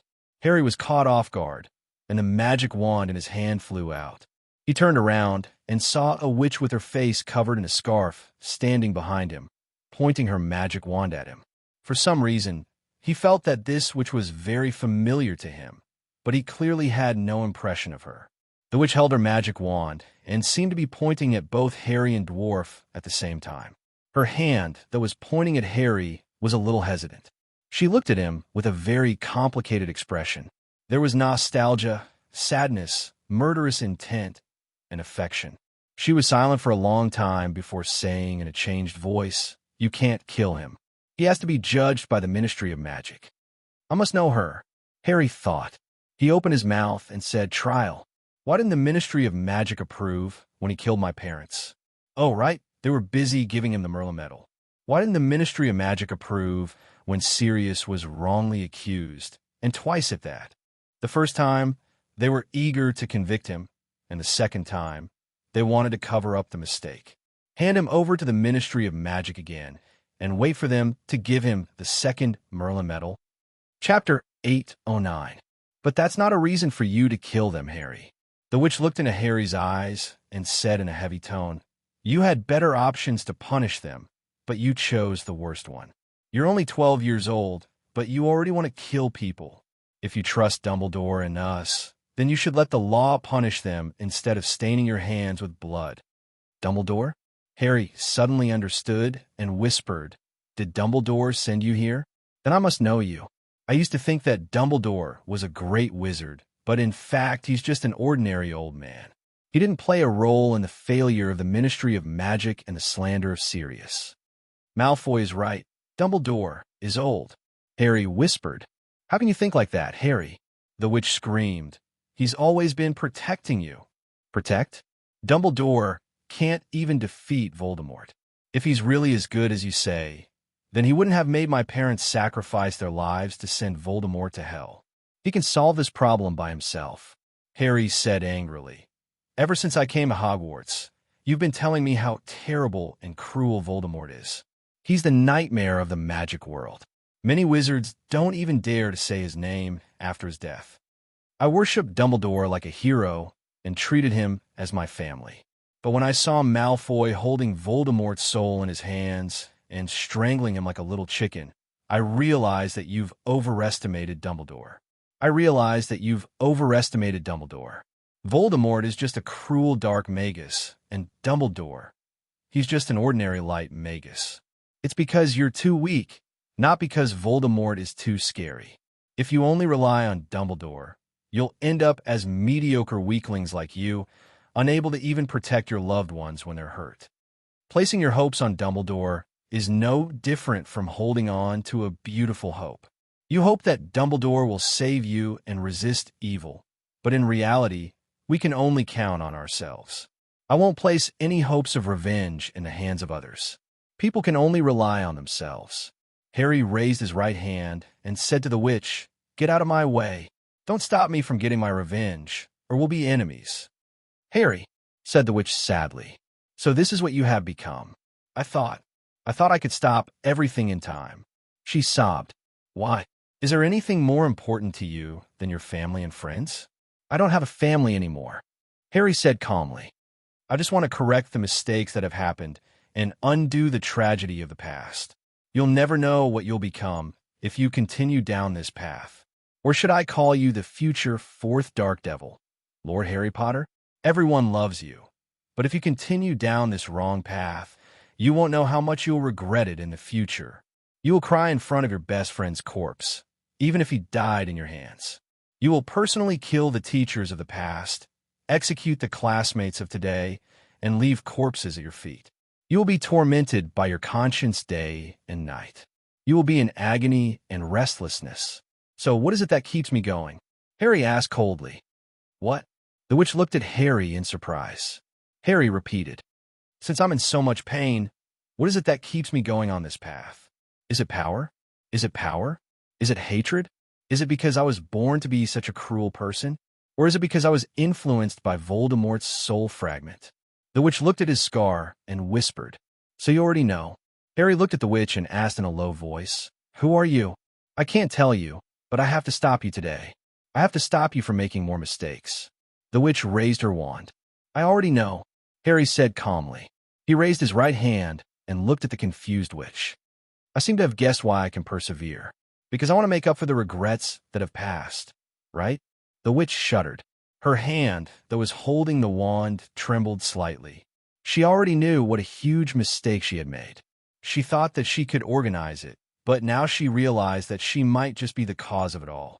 Today, it was not only Peter Pettigrew who caused Harry to transform, but she as well. She said in a trembling voice, "Perhaps everything is irreversible. I know why I could do all these things. Perhaps everything can be reversed. As long as I do what I want to do, the tragedies that happened to me and to you can be reversed." That's right. You told me the most important piece of information. The Golden Sun Scripture really can resurrect the dead. That's why I kill those friends who try to stop me. I'm sure that after I achieve my goal, I can bring them back. But you've already killed them once. The witch roared. Harry raised his hand and released a disarm spell. However, the witch dodged the spell the moment he moved his shoulder. Faint and fall to the ground. The witch fought back angrily. Both of their spells flew back and forth in the screaming shack.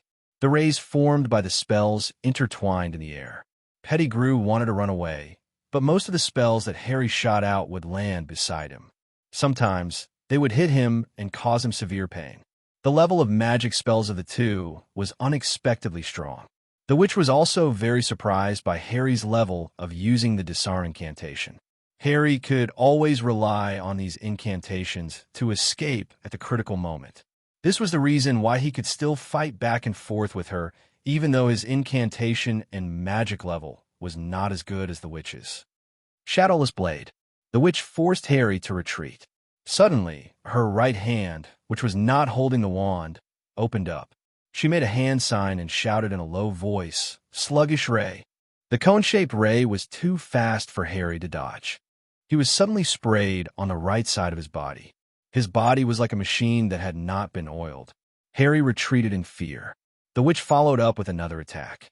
However, when she got close to Harry, he suddenly turned into sand and flew towards the witch's face like a whirlwind. Caught off guard, the witch was forced to retreat. Her scarf was blown away by the sand. Looking at the familiar yet strange face that appeared in front of him, Harry suddenly froze. There was a look of shock in his eyes. The witch took the opportunity to hit him with a petrification spell. Harry was petrified on the spot. His face was full of disbelief. He stared straight at her. The witch removed part of the petrification from his head. Harry's voice trembled. "Hermione? How could it be you?" The adult Hermione's eyes were red. Her mature face was beautiful and beautiful. She said in a low voice, "I used magic to straighten my teeth and change my hairstyle. In the 6th grade, after you killed Dumbledore." After that, Hermione was a little reluctant to talk about it, but she still told the cruel truth. "A lot of things happened. The Weasley family opposed you, but you always tolerated them. This is also the reason why we always had hope in you. Until Ron did something that you could not tolerate. You killed him. You've completely become the 4th Dark Devil King, imposing a high-handed rule on the world of magic, forbidding all wizards from coming into contact with muggles, forbidding them from marrying, coming into contact with, and getting to know each other. You wish for the world of magic to return to its pure past, just like Voldemort. You even made a prophecy that if wizards come into contact with muggles again, the entire world of magic will be destroyed. I had to stop you, Harry." Hermione cried. "I thought you changed in the 2nd grade, when you killed Pettigrew with your own hands. At that time, you started to become cold and cruel. I thought I could stop you, so I used the time converter to return here. But I was wrong." Hermione raised her wand and placed it between Harry's eyebrows. Her hands were trembling, and her face was full of tears. "I had no choice." Harry's eyes were calm and warm. He said in a low voice, "Don't be sad, Hermione. Everyone has their own fate." Hermione's wand trembled even more violently. She could barely hold the wand in her hand. Peter Pettigrew whispered from behind, "The past can't be changed. You must have not done anything," which led to what happened later. "Shut up." Hermione cast a heart-gouging spell on him, causing him to roll and wail. Hermione's magic was not something the underage Harry could compare to. Pettigrew had to roll for at least half an hour. Harry looked at the struggling Hermione and said in a low voice, "I want to ask you a question. Did I succeed in the end?" Hermione knew exactly what Harry was asking. Guilt made her tell the truth. You could say it was a success, but it wasn't a complete success. Dumbledore's most trusted person betrayed him and helped you to kill him. You obtained the Black Scripture of the Dead from his hands, plus the Golden Scripture of the Sun and a Life Stone in your hands. With Snape's help, you used the Black Scripture of the Dead to summon your parents' souls back and used the Golden Scripture of the Sun to resurrect Lily Evans. But when you resurrected your father, Snape turned against you. He cursed your father's soul and made it into a mummy. He couldn't be resurrected. You killed him and imprisoned his soul in the astronomy tower. Your mother often visited him. Later, you always wanted to resurrect your father, but he was cursed by Snape and became a bloodthirsty, cruel monster. When he attacked Ginny, Ron burned his soul with fire. You killed Ron. Harry, you became a cruel monster. Hermione caressed Harry's face and whispered in his ear, "At that time, we didn't even know you. Give up. Harry, the dead have already returned to their home. If you force yourself to stay, you will only be cursed. Your mother lived a very painful life." Harry's mouth trembled slightly, revealing an ugly smile. Hermione looked puzzled. Then her expression changed dramatically. She clutched her stomach and fell to the ground. On Harry's chest, the Golden Scripture of the Sun shone with a golden luster, dispelling the petrification curse. Harry looked at Hermione, who was in disbelief and despair, and said in a low voice, "It's not right, Granger." Hermione looked at him in pain. She watched as Harry pulled out his wand and pointed it at Peter Pettigrew. Peter laughed in despair. "You will eventually become me. Harry, you will become someone like me. Ignite!" A flame curse made the souls of Pettigrew and Voldemort burn together. Chapter 8-10. Hermione's eyes were filled with grief and despair. Harry turned to her and explained, "No matter what, Hermione, I will always treat you as my best friend. I will never create new tragedies just to save some tragedies. I think the future is not necessarily predestined, right? If the future me really did such a terrible thing, he must have a reason to do so." He undid Hermione's petrification spell and turned away from the screaming shack, leaving his back to her. Hermione took out her wand and pointed it at Harry's vest, but she could not make up her mind. She put down the wand and covered her face with her hands, crying loudly. It was not until Harry was out of Hermione's sight that the luster of the golden sun scripture in his arms dimmed. "She still can't bear it, can she?" Harry sighed, not knowing who he was talking to. "It's time," Harry thought. He re-entered the spirit realm and looked at Hogwarts through the gray vision. "It's time to end it all." Harry looked at the golden sun scripture in his hand and said, "When did everything change? From the day I got you last semester, when I saw the Sorcerer's Stone, I understood a truth. Real treasures will only come back to you when you don't crave for them. I lost you, Mom and Dad, but I also gained some sincere friends, sincere friendships. I can't lose the treasures I have because I crave for what I don't have. I'm sorry, Mom. Dad." Harry's face was full of tears. He tried to close the golden sun scripture with trembling hands. His expression showed that he was struggling. Finally, he closed the golden magic book. Hearing the click of the lock, Harry felt as if a heavy burden had been lifted off his shoulders. He suddenly felt someone hugging him, and the soft touch from his back woke him up. Then he quieted down. "How did you get in here?" Harry asked. "In the future, in order to kill you, I developed this spell. It allows me to walk in the spirit realm," Hermione whispered. She changed the topic shyly. "So this is what the spirit realm looks like at this time. It looks like a mirror that has lost its sense of light. What will the spirit world look like in the future?" Harry asked curiously. "It is colorless, a world of ashes. Back then, in order to rule the world of magic, you used the power of the two scriptures to control this place. You blocked the way for souls to return to their homes. Ghosts wander here, muggles and wizards approach this world in their nightmares. This place is full of twisted, horrifying shadows. At that time, this place was called the Nightmare Realm. There's one last thing I need to do," Harry said as he raised his head. "Close the necromancer's black scripture in Malfoy's hands." Harry said, "Then go to Mr. Birkin's place and throw away the key. Make sure that these two magic books are never opened again." Malfoy did not stay in the dormitory. Over the past few days, he would come to the Forbidden Forest every night. He had obtained a lot of black magic knowledge from Voldemort's soul when he was young, and the power of the necromancer's dark scripture allowed him to grow stronger every day. Becoming an animagus of the Dark Dragon allowed his magic to grow to its full potential. Over the past few days, when he rinsed his mouth, Malfoy could not help but spit out some dragon fire from his throat. He enslaved souls and began to touch his own soul with magic, even modifying his own brain.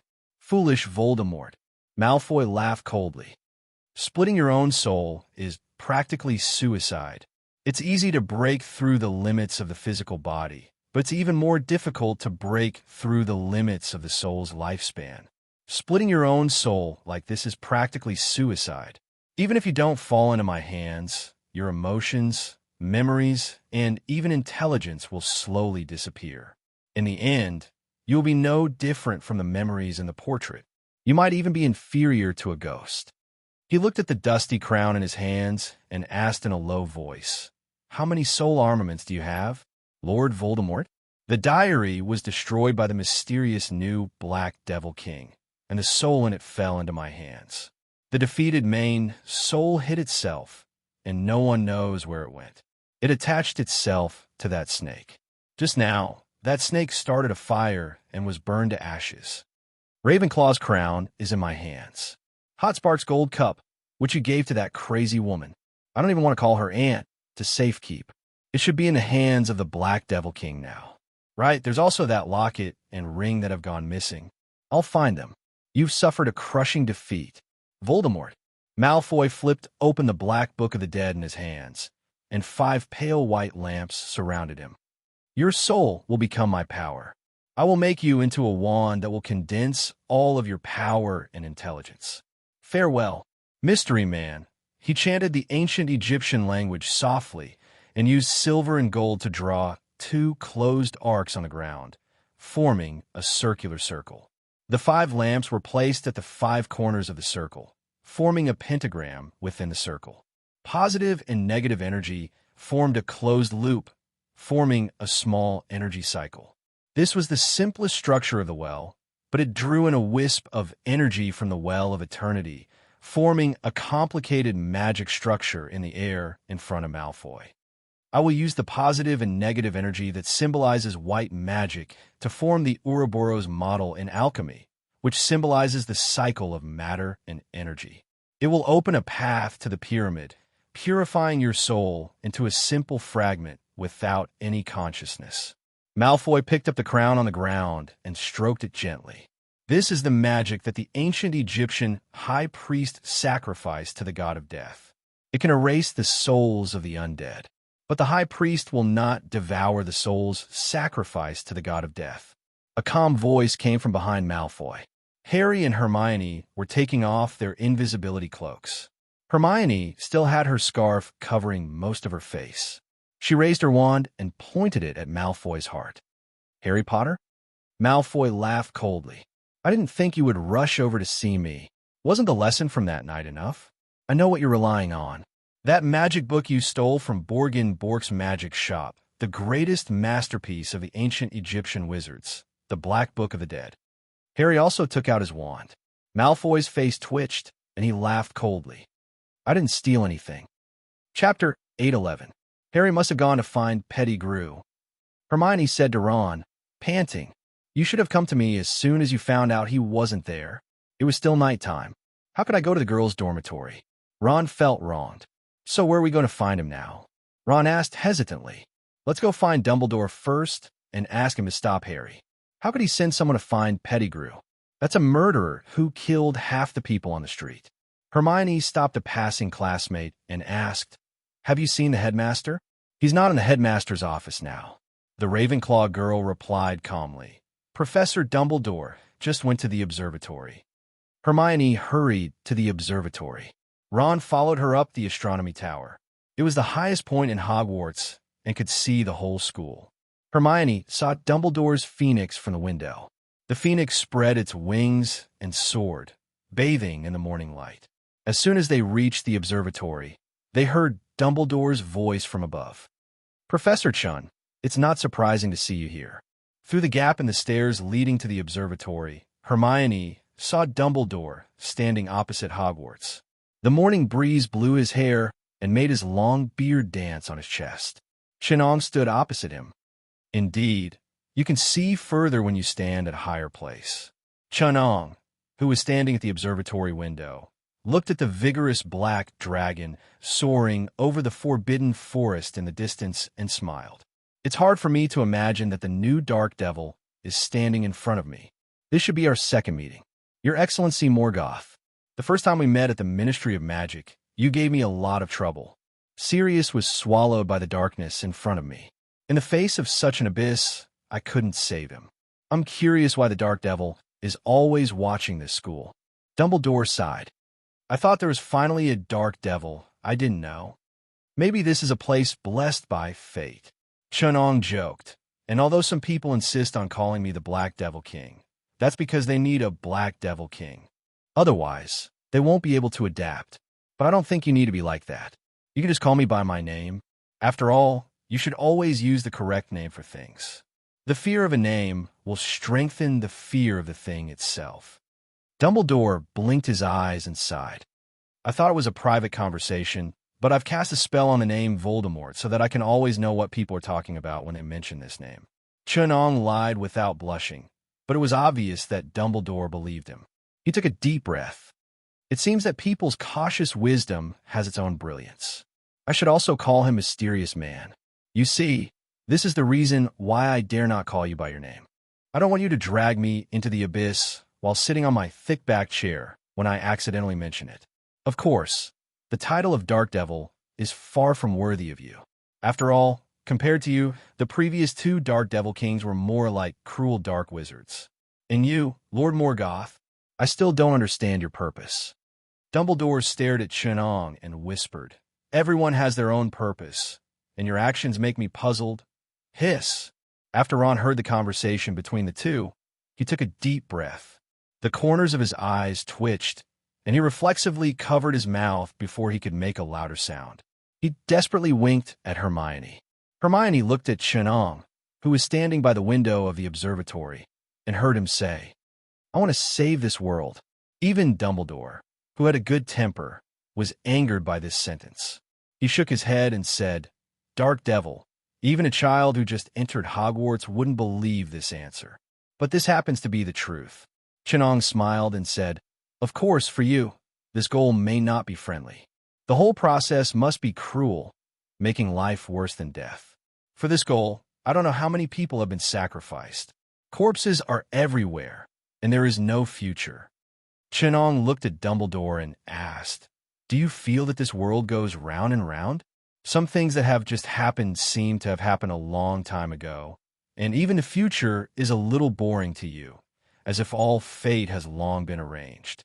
Have you ever doubted the reality of this world? Is it really like what you think it is? Are the past and the future real? Your fate, is it trapped in a trap that goes round and round?" Mr. Xenophilius, the editor-in-chief, also raised such doubts, but he attributed it to a magical animal called the prophecy fly. It is said that this magical creature can enter the dreams of wizards and tell them the future they foresee. Unfortunately, because of the dream fly, we forget everything after we wake up. A child named Luna firmly believed in what her father said. Thanks to the cork necklace she gave me for Christmas, I haven't been bothered by the Pegasus for a long time. Chunong raised his hand, and an eye-like celestial body appeared in the morning sky. 50 million kilometers away from Earth, the moon gathered the powerful energy it radiated and appeared in the sky during the day. The Muggles in London looked at the full moon that refused to sink in the sky. It was bigger than usual by half. The tide of arcane energy brought by the moon carried Chunong and Dumbledore back to the upper reaches of the timeline. In the blink of an eye, they went through the past of Harry Potter, getting the Sorcerer's Stone, getting on the train to Hogwarts, Hagrid going to visit, and receiving the Hogwarts admission notice, letters raining down from the sky, all the way to the moment when Harry went to the zoo and met the Brazilian python. Chunong stood on the dividing line of this moment, looked at the timeline further ahead, and said to Dumbledore, "Do you think that the past in front of you really exists?" Dumbledore's face was solemn.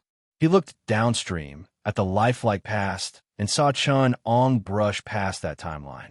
In the blink of an eye, the clear past became blurry, like a mirror. That is a cosmic fragment. It is the shadow of the present past and time. Time is a strange thing. A person, a world cannot not have a past, but it may be like other possible futures sharing a real past. Dumbledore, who was the headmaster, Dumbledore, who was not the headmaster, and Dumbledore, who is still the Transfiguration Professor. They all share the past of Dumbledore, who just came to Hogwarts.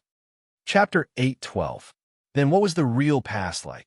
Chun-Ong continued to lead him forward, bypassing the illusory universal fragment, and arrived at the real memory of this world.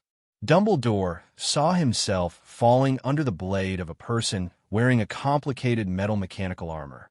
Behind that person, there were even more people in strange clothes. He saw Voldemort die under the curse of the dissipation of his soul.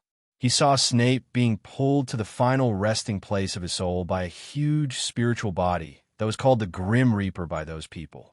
He saw Ron die tragically under a huge fireball spat out by a mysterious person. He saw that person pinching his fingers and shouting in Japanese, "Fire release," Great fireball technique. Further up, there was a new group of guests, and it was a new cycle of death, injury, and conspiracy. He saw all the living beings in this world struggling bitterly, saw himself falling down thousands of times, saw the end and beginning of the cycle again and again, and the memories of countless cycles of reincarnation surged into his mind. They were real, and the pain pierced his heart. The world's memories that Chun-Ong recalled with arcane magic were terrifyingly real. The memories of countless Dumbledore and countless cycles of reincarnation made Dumbledore, who was beside Chun-Ong, almost collapse. His personality fell into chaos. Out of a bad taste, Chun-Ong also put in a piece of memory that he had collected. Dumbledore shouted, "Morgoth, leave this world. The Supreme Ring must be destroyed. Sauron has returned. The Middle-earth will fall into darkness again. Why are the Silmarils in this world? Morgoth, is that the one I know? Waterdeep City has become Morgoth's evil nest. Neverwinter has been destroyed. If the good forces of the Faerun continent do not unite, the tragedy that happened in our world will be repeated. I will reorganize the Guardian Diamond team. Be careful of the power of the One Ring. I am Gandalf. After the battle in the Middle-earth, with the help of the remaining power of the Holy Tree, we came to a new world. That is the world that Morgoth's claws are watching. 3 Silmarils, one rose to the sky as a star, and one fell into the underground world. No, I am Dumbledore, the headmaster of Hogwarts. My world is being invaded." Dumbledore opened his eyes. He was panting, and the beard on his chest was drenched in sweat.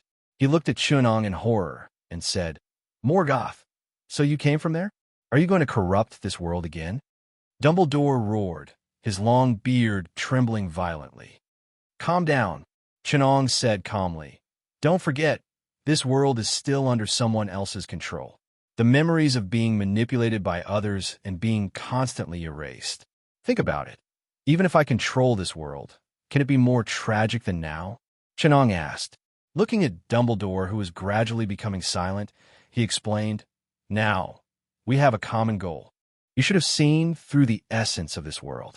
It has been cut off by someone. Through reincarnation after reincarnation, you steal the power of your original universe. Your world is like a book." Unknowingly, Chun-Ong had returned to the observatory. Looking at the peaceful Hogwarts outside the window, it was as if everything that had happened before was a fake memory inserted by the soul assimilating spell. If one ignored the fierce battle in the Forbidden Forest, Hogwarts was like a pure land. Chun-Ong pointed his finger, and a thick English book appeared in his and Dumbledore's hands. If the words on the cover were translated, it would be Harry Potter 1 to 7 collection. That existence intercepted a part of the timeline. This is the book. It has a beginning. Chun-Ong flipped the book open, and Dumbledore did the same. He looked at the words inside with an ugly expression. Everything that has happened is the plot of the book. That existence has been constantly adding new characters into the book. This way, every time you finish reading this book, the next time will be a new plot. It will also be a new book. It is also using this to steal the power of the complete universe that you once lived in. I have studied the tens of thousands of reincarnations that this book has experienced and found that the end of the content of the book requires a few requirements. First, the plot must be complete, which is to end the cause and effect. At the end of the story, whether it is good or bad, everything that happened in between will have an end and an answer. Second, the key characters die, which is you, Harry Potter, Hermione, Ron, Snape, Voldemort, and others. If more than half of them die, especially Harry Potter and Voldemort. Third time, at a certain time, even if the story has not ended, it will be forcibly stopped and reincarnated. If you want to save this world, you cannot directly fight against that existence, because in front of it, you are as insignificant as an ant. And I will not help you, because it will not benefit me in any way. What do you need? Dumbledore raised his head and asked tiredly. Did you feel the huge energy well that I opened up in outer space? Chun-Ong asked in return. I can even create that thing. What else in this world can satisfy my needs? Apart from this matter itself, I am not interested in anything else, Chun-Ong said. I just want to create a world, a civilization, a complete world in the form of a Mobius loop on the timeline. A normal world should be a continuous extension of the timeline, but what I want to see is a world that is continuous extension of the time dimension. But in the timeline, fate, which is the dimension of time plus one, it is a ring-shaped world. Every cycle is a new beginning, a world where the files are deleted, but the characters are not, a civilization established in a cycle of time. In this world, death does not exist, because when the next cycle begins, everyone will be resurrected. In this world, time travel is very easy, and there can be countless you in the same cycle. Only such an interesting experiment is worth my effort. Dumbledore understood his words, and said in a low voice, "You want this time, the end of the book, to become the next, the beginning of the book." We live in a book of some being, and every time it is turned, it becomes a similar, but new, book. The next time it is turned, new variables are added. And you want the story of this book to return to the beginning with the last change before he finishes reading this book, so that in the hands of that existence, there will be a book that will never be finished. Chapter 8:13. A claw that could cover half of Harry's body lashed out at him. Harry, who was trying his best to dodge, felt a gust of wind as sharp as a steel knife as it brushed past his body. The claw, covered in dark black dragon scales, tore through the armor curse that Hermione had cast on Harry. Harry felt his right side burning, as if blood was seeping out from the surface of his skin. Harry spun around like a top before crashing into a tree and coming to a stop. His ribs were burning, and he was not sure how many of them were broken. "Malfoy!" Harry roared. "You have no idea how dangerous that book is. It's controlling your soul." "My soul?" Malfoy, who had turned into a dragon, mocked. "You know nothing about the power of the Black Scripture of the Dead." "Harry, you stole that book too, didn't you?" The black dragon's face showed a vivid expression of mockery. He looked Harry in the eye and said, "Otherwise, you would not know where I obtained the Black Scripture of the Dead. So, the Golden Scripture of the Sun is in your hands."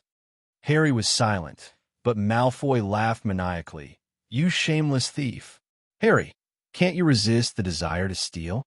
If a poor man like you doesn't steal, how can you live like this?" Dad was right. Every pauper is a potential thief. You also obtained one of the two scriptures, but you did not put in the effort to pursue the power of these two books. I bet, Harry, that you did not even consult the professors about the magical knowledge in these two books. This is the difference between you and me, Harry. Opportunities are only given to those who are prepared. You cannot imagine the power of that book. That is the power to open the door to the world of darkness. It is the power of the world's oldest existence of darkness. Now, let me show you the difference between us. Malfoy showed a sarcastic smile. He opened his dragon mouth and used the unique breath of a dragon to make a long, complex chant. A human's voice would never be able to make a sound that included infrasonic and ultrasonic waves. The rays of the sun that had just shone down from the east dimmed in an instant. The moon in the west shone brightly, sprinkling blood-red moonlight. The moonlight and the first rays of dawn intertwined, weaving a world that did not belong to day or night. The black dragon bathed in the moonlight. It used magic and shadows to create a strange power. Harry only felt a strong rush in his heart, and his body's instinctive reaction made him roll to avoid the deadly knife behind him. It was his own shadow waving at him, as if the shadow had no concept of volume. In the forbidden forest, the dense shadows of the branches on the ground began to dance, just like when the branches fluttered in the wind. Countless shadows, long and short, like bayonets, rotated like gears. The shadows on the ground suddenly stretched out like javelins, stabbing towards Harry. The shadows had no mass, no substance, but they were like the sharpest knives and spears with a deadly edge. Harry raised his wand and shouted, "Photo!" The tip of the wand emitted a blinding light, stabbing towards Malfoy like an arrow. There was no place for shadows to hide around him, and the light pierced the black dragon's scales, only leaving an inconspicuous white spot. It could not hurt Malfoy at all. The black dragon only smiled coldly. It flapped its wings, and a strong wind blew towards Harry and Hermione like an arrow, preventing them from advancing. With the help of the blood moon, the black dragon's huge body flew lightly into the sky. Harry was surprised to find that the trees in the forbidden forest above him seemed to have come to life, waving their branches to stop them from flying. The black dragon, who had already arrived above Harry, roared angrily and spat out a black poisonous fog. The cone-shaped poisonous fog covered Harry's position in the blink of an eye. Wherever the poisonous fog went, the crisp grass and trees withered in the blink of an eye. The poisonous fog, which was cursed and highly toxic, turned everything into shadows within the fog. The trees and the beasts in the forbidden forest all seemed to melt, their rich colors fading away, leaving behind thick black remains that looked like twisted shadows. When the poisonous fog covered a large part of the nearby forest, the black dragon spat out ink-like tiny particles of life, igniting the poisonous fog below. In the blink of an eye, the large part of the forest where Harry was burned by the black poisonous fire. It was not the high-temperature dragon fire, nor the acidic and negative dragon fire, but the fire of entropy that destroyed the order of heat, destroying the structure of materials and energy, and melting them into a pool of chaos. In the poisonous fog, Harry tried to use the armor spell to protect himself, but in the blink of an eye, the spell was contaminated by the poison. At the most critical moment, the Golden Sun Sutra in Harry's arms released a golden light of the sun that enveloped the surrounding area, blocking the poisonous fog. Harry hurriedly rushed to where Hermione was, where the silver light emitted from the tip of the wand was in danger. The silver otter protecting Hermione had already faded into a faint light, and the poisonous black had silently infected the guardian. The otter raised its head and looked at Harry, revealing a reluctant look. At the moment when Harry hugged Hermione, the light of the otter melted in the black fog, and Hermione also blended in. Harry could feel that the guardian did not disappear, but the pure soul that represented the guardian had died in the poisonous fog. Malfoy had created the black dragon's poison with the help of the power of the dark world, and it had even poisoned the guardian to death. Harry placed the Golden Sun Sutra between him and Hermione, but he did not notice that part of Hermione's shadow was exposed to the poisonous fog. Soon, Harry saw that Hermione's face was suffused with death and gray. Only then did he notice that Hermione's shadow that was exposed to the poisonous fog had also been poisoned to death. The adult Hermione was taller than Harry, and her shadow's head extended beyond the protection of the Golden Sun Sutra and died in the poisonous fog. Harry could feel Hermione's life slipping away in his arms, but he did not know how to stop it. Wounds could be healed, life could be replenished, and souls could be summoned. But without a shadow, how could he treat it? No! Harry hugged Hermione and whispered, "There must be a way. The shadow is not that important. The Golden Sun Sutra must have a way. The souls of the dead can be summoned, and the dead can be resurrected. But why would a person die without a shadow?" He desperately tried to recall the poem in the Golden Sun Sutra, and his body trembled. 11 Suddenly, he heard Fawkes's voice coming from above him. Harry looked up in surprise and saw the rapidly approaching phoenix in the distance.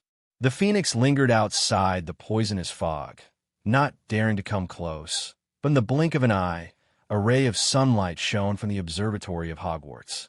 The phoenix, bathed in golden light, flew to Harry's head and landed on Hermione's chest. A crystal tear fell on her chest. The tear of a phoenix was the best healing potion material. It dispelled the black fog on Hermione's face, but could not dispel the smell of death that gradually enveloped her. Fawkes whined and showed a human-like expression of sadness. It flew around Hermione and Harry's heads twice, and then left the place with a sad cry. Harry was almost speechless. He twitched in pain and clutched Hermione's hand tightly. At this time, the poisonous fire above their heads had fallen, and the surroundings had become a sea of fire. The light of the Golden Sun Sutra was getting dimmer and dimmer. Under the burning of the poisonous fire, nothing could withstand it for long. They could no longer see their surroundings. The black flames burned like purgatory and the vicious flames licked everything in the area, killing any living existence in the area. The soil on the ground turned to ashes, and even the morning light and moonlight lost their vitality. In a vast sea of fire, only a little light of the Golden Sun Sutra was still holding on, but it was also on the verge of collapse. Harry heard footsteps coming from behind him. A man covered in a black robe separated the flames and came to Harry. He reached out and placed something in front of Harry. He took out a time converter and placed it in front of Hermione's chest. Harry could feel the man looking at him, but he could not tell what he was feeling. Sorrow, nostalgia, indifference, fear.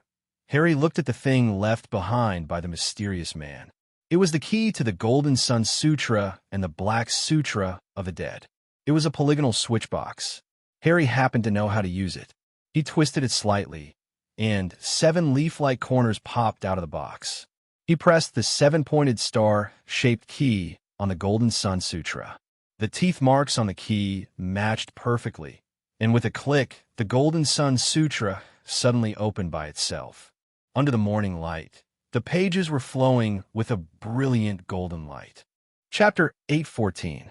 Harry watched as the Golden Solar Sutra glowed brightly. He parted the sea of fire and carried Hermione to the Black Dragon. "Harry, I've underestimated you," Malfoy said in disbelief. "I didn't expect you to awaken the power of the Solar Sutra, but it's useless. Both books will eventually fall into my hands." Harry raised his wand. Malfoy fell unconscious. The light from the Solar Sutra wrapped around his wand, and the power of the curse turned into a ray of sunlight that shot towards Malfoy's heart. The sun that had stopped rising under the power of the Black Sutra of the Dead suddenly shone brightly, tearing through the dark sky created by the Black Sutra of the Dead. "This? Impossible!" Malfoy roared in disbelief. He tried to control the power of the Black Sutra of the Dead in vain, trying to stop the power that completely suppressed his black magic, but it was all in vain. Just as Malfoy's heart was hit by the curse, and his mind was dizzy and on the verge of collapsing, Harry's heart suddenly tightened. The black-robed man who had given him the key to the Solar Sutra appeared behind Malfoy again. Avada Death! The black-robed man's curse struck Malfoy. "No!" Harry shouted. Malfoy's soul floated up. He stared blankly at his own corpse, then at the black-robed man in confusion. Suddenly, he seemed to have understood something. He shouted something at Harry, but the soul had no voice. The most important thing was that his soul returned to its home and disappeared into thin air. When Harry returned to school, the observatory was empty. When he returned to the headmaster's office, Harry found Dumbledore there. He hugged Hermione and wanted to tell the old man everything, but Dumbledore stopped him. "Harry, you don't have to tell me. I know everything," he said in a hoarse voice. He looked at Hermione's unconscious corpse and put her down, letting her lean against the chair in the headmaster's office. He whispered to Harry, who was about to say something, "I know Malfoy is dead, and Granger has returned from the future. And I know that Granger has returned from the future.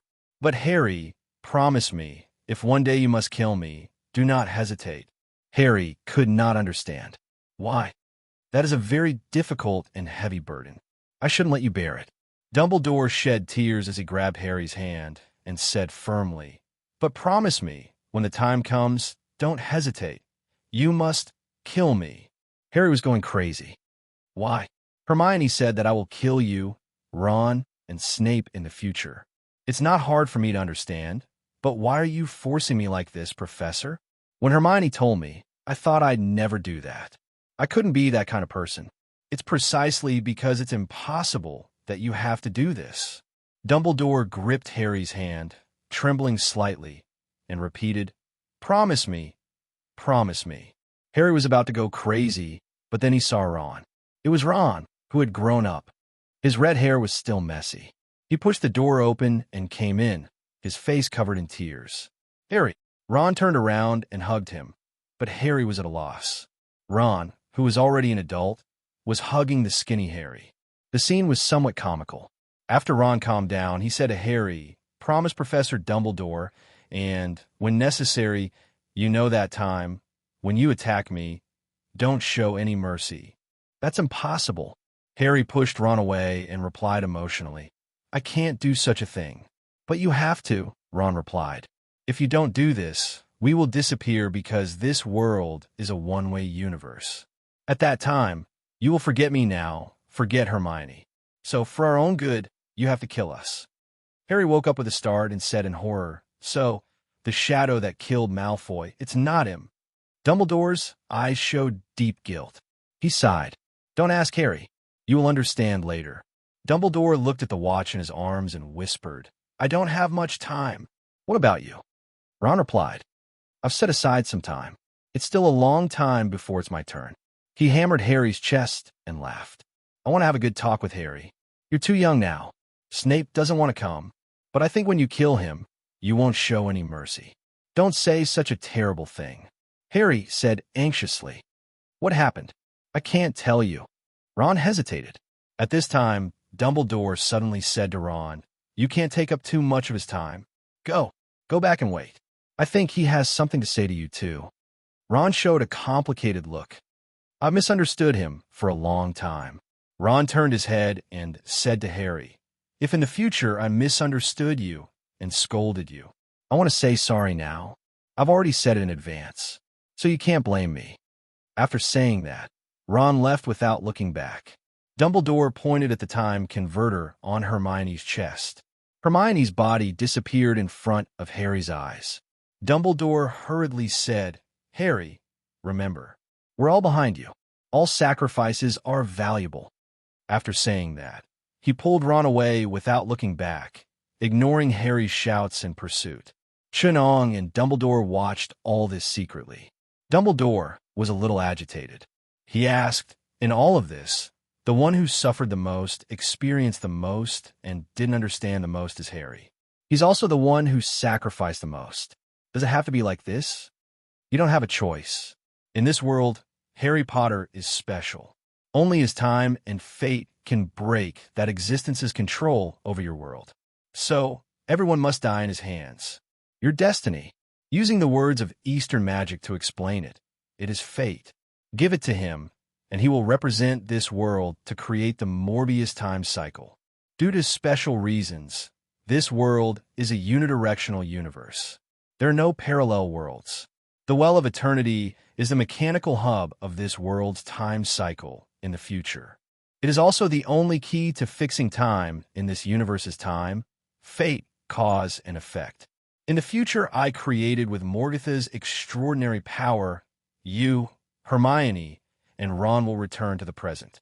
As a first cause, I will make Harry the next Dark Devil King.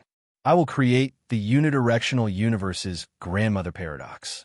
I will make the universe under the control of that existence called the Lord God collapse into a ring-shaped universe so that we can get rid of its control. Then, in the next cycle, I will break the ring-shaped fate, expand the unidirectional universe into a multiverse, and open up the ring-shaped world line into a spiral world line. In the anchor coordinates of the Lord God, Harry is the most important one, followed by Ron and Hermione, followed by you, Voldemort, Snape, and the other professors and wizards. In order for this world to break free from the Lord God's anchor, these coordinates must participate in the time cycle. But to prevent the expansion of variables, the anchor coordinates must be restrained. In other words, when the Lord God interferes with this world, only one coordinate, Harry, can exist. All of you must die. In the future, I created. Chun-Ang's gaze turned to the mysterious black-robed man. He took off his hood. If Harry was here, he would be shocked. The lightning scar on his forehead and the eyes and brows that were extremely similar to his. It was clearly him after he grew up. The future Harry killed Ron and traced Hermione's time converter to the present. He handed the key to the current Harry and then killed Malfoy. He is the fourth Dark Lord. In the future, he will walk as the fourth Dark Lord. When Harry does not have an alibi, he will act as the Dark Lord. He will remove the anchor points one by one. Then when the current Harry is in the 7th grade, he will find an opportunity to kill you in front of everyone. Dumbledore nodded. Then Harry will go back to find the real murderer. In the process, The future Harry will use the name of the current Harry to kill his friends and family. Finally, when Harry finds him, the two will have a predestined showdown, and the current Harry will kill him, completing the cycle. At that time, the future Harry will be responsible for telling him everything, and I will come to the future in advance to fill in the gaps. Chenong smiled. Then let's go. The two tore open the space and came to the Hall of Hogwarts. There, Harry held his wand and looked at himself on the ground in shock. Harry was so shocked that when he looked back and saw Dumbledore, he was not more surprised. Professor? Harry's mind was a little fuzzy. He opened his mouth to ask something, but he quickly calmed down because he saw that Dumbledore seemed younger, especially the phoenix feather on Dumbledore's chest. He was in a trance for a moment and hesitated. The past professor? The professor on the day Malfoy died? He turned to look at Chenong and whispered, Morgoth. Yes, Chenong said calmly. We are here to explain everything. Dumbledore told Harry the truth of the world. He whispered, This world is a cage, an unspeakable existence flipping back and forth. For freedom and dignity, for the sake of saving this world, we must all pay the price. Dumbledore showed Harry the memories of the reincarnators in this world. He said sadly to Harry, So, we put everything on your shoulders. In order to break the control of that existence, we must destroy the anchor point and use a new power to take this world away from him. So, with the help of Morgoth, we used you to destroy the anchor point. Harry asked, What is the anchor point? Dumbledore said in silence, It is us. So, you must kill everyone, your friends, your family, everything we care about, until all the anchor points are concentrated on you. Then, you will complete the cycle of time.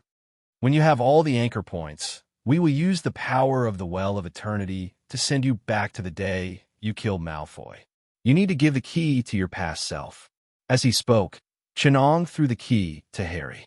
Then kill Malfoy. As the fourth Black Devil, kill those who must be killed by you, including Ron and me, Snape and your mother. By doing so, there will be a paradox in this world. When everything ends and the God Lord wants to restart, he will realize that he can't do it. Because if he doesn't allow you to return to the past, then you will die under Malfoy's hands that day. No one will impersonate you to kill Dumbledore, and you won't become the Black Devil. At that time, the power of the cycle of time will force him to put the anchor point, which is you, put back to the past. And by doing so, this world will be locked in an infinite cycle of time. There will be no future. Whenever the Lord Creator wants to end this world, it will automatically restart. Harry was completely dumbfounded. He looked at his future self and smiled. His soul gradually dissipated. He could not help but kneel on the ground and cry bitterly.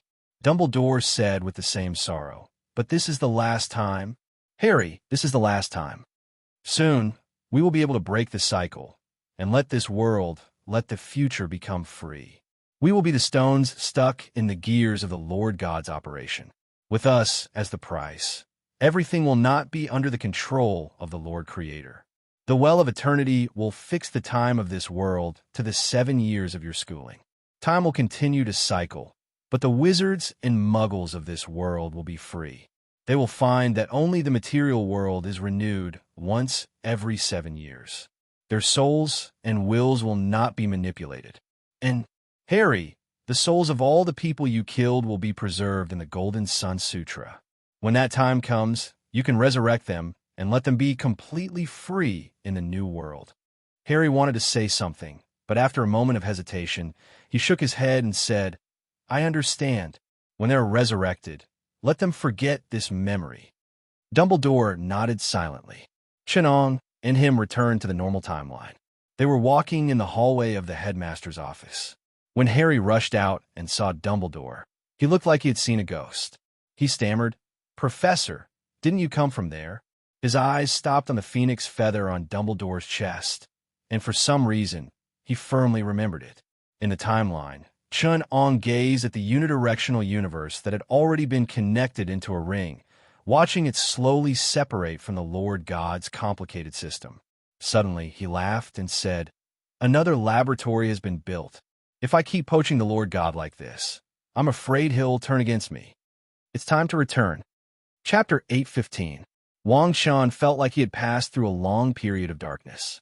His spirit was blurry, as if he had lived longer than his life. All he could remember was a click and the soft sound of a mechanical lock opening.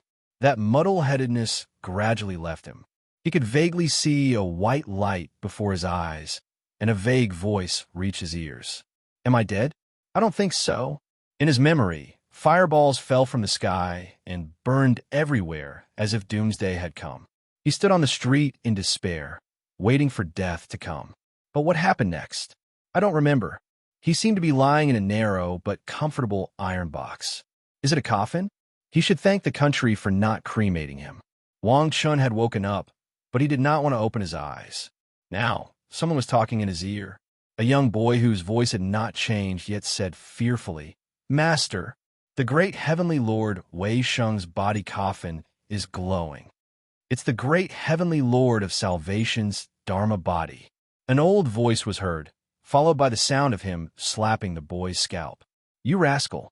Then the old voice scolded, "Everyone told me that this iron coffin is the most precious treasure of our Mao Mountain lineage. It is an ancestral magical item. Our Mao Mountain's patriarch had obtained this coffin of the celestial Lord of Salvation, the life-sustaining celestial Lord of Salvation, and that was how he came to understand the art of refining and controlling corpses. How dare you touch the ancestral magical item? I will beat you to death, you evil disciple." Didn't I just want to comprehend the patriarch's spell from this iron coffin? The boy said, feeling wronged. "Master, you said that we're the direct descendants of Lower Mao Shan, but the Taoist priest from Tai Ching Monastery on Mount Phoenix said that we're imposters of their Mao Shan spell scrolls. He even said that you don't even have an identity certificate and that you're a fake Taoist priest. He said that we're just picking up the bones of the dead and that we're not from Mao Shan at all. Nonsense." The old man was so angry that his eyes widened, and he said breathlessly, "They lost the spell passed down by Patriarch Duke Jiao and let those people from Nanjing Skyward Palace take it away, and now they blame us for being the direct descendants and chased us out of Shanqing Palace." Originally, Mao Shan's forte was the Yin God corpse dispelling spell, but now they're saying that those of us who still adhere to our patriarch's teachings are crooked. How dare you? Even if I, Shi Gong, die, I want to see the day when we descend from Mount Mao, retrieve our ancestral master's magic, and drive the elite metal zombie into Shanqing Palace. When a young man heard this, he said angrily, "If ancestral master Duke Jiao can comprehend spells from great monarch Yan's corporeal body coffin, why can't we?" He said excitedly, "When we comprehend the 13 techniques of the corpse path from the treasures left behind by our founding master, we will be able to recreate the grand occasion when we descended from Mount Mao and ruled the 3 provinces in the southeast. If we still care about our ancestors' rules, when the people from the Shanqing Palace come knocking on our door, are we going to let them humiliate us? The Shanqing Palace paid a visit?" The old man, Shi Gong, was keenly aware of something and anxiously asked, "You evil disciple, what trouble did you cause this time? Why would the Shanqing Palace come knocking on our door for no reason at all? Did you tell them about the ancestral treasures?" The young man suddenly became terrified. He stammered, "That Shanqing Palace side courtyard's Taoist priest laughed at us." In a fit of rage, Shi Gong slapped his little disciple and roared, "You're a fool. We have no power and influence, and the Shanqing Palace knows about it. Do we still have the lives of master and disciple? You despise us for picking up the bones of the dead. Do you think master will forget about you when he has a bite to eat?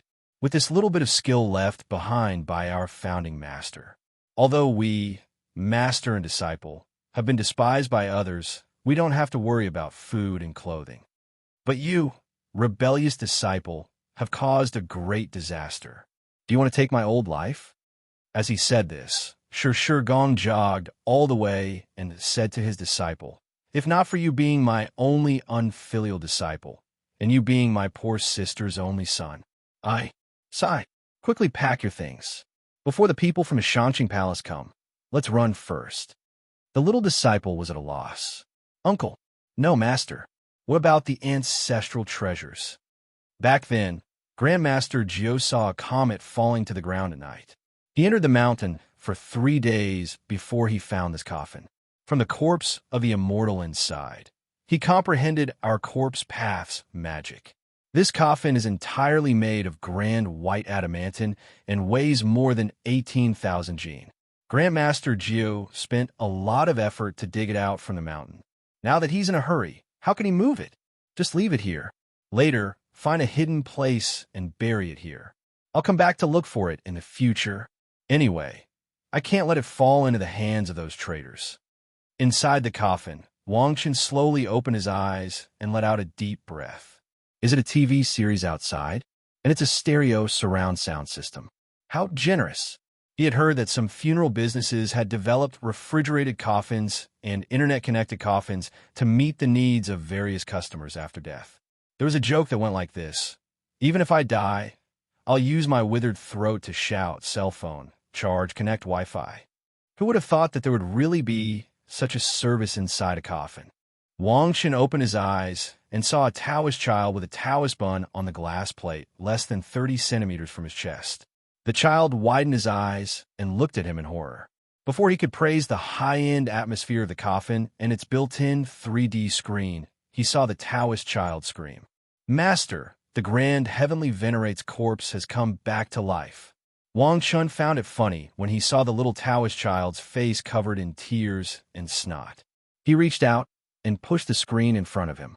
Suddenly, a gap the size of 3 fingers slid open. The little Taoist child quickly held the coffin against it and shouted, "The corpse has come back to life. Oh my God! The great heavenly venerable Wei Sheng's coffin can't hold on any longer. Brat, why are you so flustered?" Shi Gong rushed in from the front hall angrily. Just as he was about to scold his little disciple, he saw the heavenly venerable's Dharma body inside the ancestral treasure push open the crystal lid on the surface of the iron coffin and sit up. Shi Gong's eyes rolled back, and he was about to pass out. The little disciple quickly ran over and pinched his master's philtrum. He cried, "Master, you can't die. What am I going to do if you die? In our Mao Mountain, even ancestral Master Jiu, we only managed to cultivate a flying yiksha. Now, even the god we worship has come back to life. What can I do, disciple?" "Master." Wang Chen didn't know if he should disturb the master and disciple when he saw the little Taoist child crying his heart out. He looked back and realized why the master and disciple called him the Chinese Great Heavenly Venerable of Salvation. On the lid of the iron coffin were the words, "Chinese Multiverse Dimensional Republic, Salvation Army Rescue Warehouse." Although it was written in simplified Chinese, the two people in front of him were dressed in ancient Chinese attire and spoke in a familiar dialect. They should be able to understand the words. Ahem.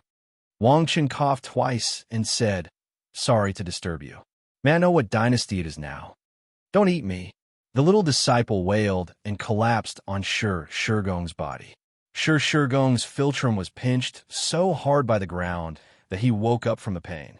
When he heard the great heavenly venerable who had come back to life speak the human language, and it was even in the capital's accent, he wasn't that afraid anymore. If he could speak the human language, he wouldn't be a zombie. If he wasn't a zombie, the master and disciple could still live. He cupped his hands to Wang Chun tremblingly and said, "Great heavenly venerable, this is the Great Ming Dynasty." Wang Chen's eyes lit up when he heard the words Great Ming Dynasty. Did I time travel? But looking at the iron coffin under him, the shape of the warehouse didn't seem too sci-fi. But for what the master and disciple said, it seemed that he had been sleeping in the warehouse for a long time. This kind of technology tree, the hibernation chamber, was not something that he, who was born in the first half of the 21st century and encountered a major disaster, could use. And what the hell was this Chinese multiverse dimensional republic? What was the Salvation Army? Another name for the People's Liberation Army? I time travel in a warehouse. It's a bit unconventional. And what kind of Taoist magic could that ancestral Master Jiu learn from the warehouse? Zhu Yuanzhang's Great Ming Dynasty. In case there was another Great Ming Dynasty in the other world, Wang Chun specially asked, what era is it now? Chapter 816. In the 41st year of the Wanli calendar, many fragments of information flashed through Wang Chen's mind. Thanks to his master's degree in literature from Key University, he could still vaguely remember many things. The three major expeditions of the Wanli calendar, the Old Wild Boar Panurhichi, the Seven Great Amities Rebellion, the Battle of Sahu, Zhang Jiuzhing, the eunuchs, Feng Bao, Imperial Concubine Zheng, the East Faction Guards, the West Faction Guards, Yu Huatian, and Cao Suiyan. Oh, no, the last two were virtual characters. Wang Chen thought. His mind was in a mess. Feng Bao, Wang Ji, Wang and Chen Zhu, and Wei Zhongxian, who had not yet developed, but was already ambitious and lurking in the dark. Why were they all eunuchs? Wang Chen suddenly came to his senses. He counted tens of thousands of civil officials he remembered. Zhang Jiuzhing, Yu Qian. No wonder it was said that in the Ming dynasty, the dead eunuchs and the civil officials divided the world equally. Hearing the celestial master sitting on the iron coffin in a daze for a long time, Shi Gong couldn't help but sneak a glance and found Wang Chen in a trance. He thought anxiously, could it be that this celestial master is a corpse with a spirit, but his soul is incomplete? Shi Gong, who was old and shrewd, had found that the immortal resurrected from the ancestral treasure didn't seem that strange. He looked no different from an ordinary person. Wang Chen's sharp intuition reminded him of Shi Gong's doubtful look, and then he came to his senses. He didn't know if it was an illusion, but he felt that he had stayed in the barnyard for decades. Instead of muscle atrophy and exhaustion, he felt healthier. His brain was more flexible, and his body was in better condition than ever, and even his spirit was sharper. This made him more certain that the barnyard he slept in was indeed a black technology that surpassed the world he had traveled through. There was definitely something wrong with the Republic of Dimensions in the Chinese multiverse. Wang Chen had a hunch that it might be able to reveal the secret of his time travel to the Ming dynasty. Oh, the little Taoist boy, who had fainted in fear, slowly woke up. He said quietly, "Master, I seem to have dreamed that the corpse in our ancestral treasure came back to life." Seeing Wang Chen staring at him, the little Taoist boy was so scared that his voice cracked. Wang Chen was still having a headache. The master and disciple seemed to think he was an immortal. Should he bite the bullet and keep pretending, or find another excuse to explain the current situation? Logically speaking, for the sake of safety, Wang Chen had better maintain the identity of an immortal. However, the ancients were not fools. The old Taoist had recovered from the shock just now, and his eyes were already filled with suspicion. Wang Chen did not think that he had the ability to pretend to be an immortal in the ancients' eyes. I've never heard of a swindler who can lie to the world without knowing anything about the person they're trying to deceive. As a matter of fact, the skill of mystifying others had to be built on the advantage of information in order to be able to fool others in one fell swoop. Given the current situation where Wang Chen was clueless, he was not confident that he could handle the subsequent tests. But we can't just sit here and do nothing. Wang Chen lowered his head and sighed inwardly. When he saw the cabin he was sitting on, he suddenly realized, that's right, if this was really a high-tech warehouse, there was no way it wouldn't be equipped with self-defense weapons. Even World War II pilots were equipped with a pistol for self-defense. On the lifeboats of ocean-going ships, signal guns were standard equipment. How could a cabin capable of interstellar travel, which is highly likely to be a lost spaceship, not have any weapons? Wang Chen decisively lay back down and closed the glass cover of the cabin. Hearing the click of a mechanical lock, Wang Chen was finally relieved. At least there was a cabin to protect him. If there was any danger outside, he could just continue to sleep. After sleeping for 8 to 10 years, all dangers would disappear. Looking at the high-end atmosphere of this cabin, it was basically impossible for the indigenous people outside to open it without hundreds of years of research.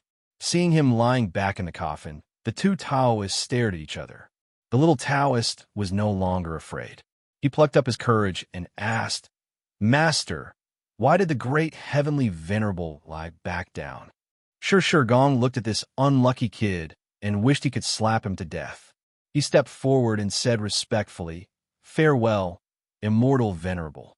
Before he could finish his words, the glazed lid of the magic treasure, the old Taoist had always thought so, immediately opened again. The celestial master, who had just laid back on the bed, sat up with a piece of black iron in his hand. Based on the old Taoist knowledge and experience, it was somewhat similar to the short guns of the great Ming Dynasty's firearms camp, but it was more angular and somewhat inexplicably nimble. In the lower left corner of the cabin, Wang Chun, who had found 3 magazines of 19 bullets and a self-defense pistol, finally had the confidence to ensure his safety. With a gun in hand, "I feel at ease." Wang Chun sighed with emotion. He didn't want to pretend to be mysterious anymore. Instead, he imitated gong gong gong style of cupping his hands and said, "Taoist, I'm not a god. I'm just a foreigner who's in trouble. To take refuge, I slept in this coffin. Master Taoist, please don't be so polite." Sure Gong was intimidated. After thinking for a while, he finally believed the ancestor. The ancestor said that this coffin was brought here by a comet falling to the earth. How could it be false?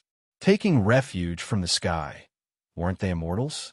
As for why immortals didn't admit that they were immortals, the sky could see it. Would immortals think that they were immortals? Only mortals like us who were born, old, sick, and dead would think that immortals were immortals. As for the immortals themselves, they had seen too many of them and didn't think it was strange to live forever. Wang Chen couldn't see through Sure Gong's complicated thoughts. All he saw was that Sure Gong was still bowing to the coffin, and even the doubts in his eyes had disappeared. He simply crawled out of the coffin. Wang Chun was also quite afraid that after the cover of the cabin was closed, even he himself wouldn't be able to open it. But he found that this cabin seemed to be operated by his brain waves or something, and only recognized him. Just now, when he found the pistol, he was lying in the cabin, thinking about where the self-defense weapon was. As a result, the secret compartment on the right opened by itself. Later, he found that opening and closing the cover of the cabin was also controlled by his mind. Maybe there was fingerprint and iris verification. Anyway, as soon as he pulled it, it opened. After he went out, he also tried it and found that he could still open it, but most others probably couldn't. He didn't believe that the natives hadn't tried to open the cabin after it had been in their hands for so long. Just now in the cabin, Wang Chen also found a display screen. It was the glass cover through which he could see his upper body. When he lay back down, he found that the glass cover could project some data related to the cabin according to his needs.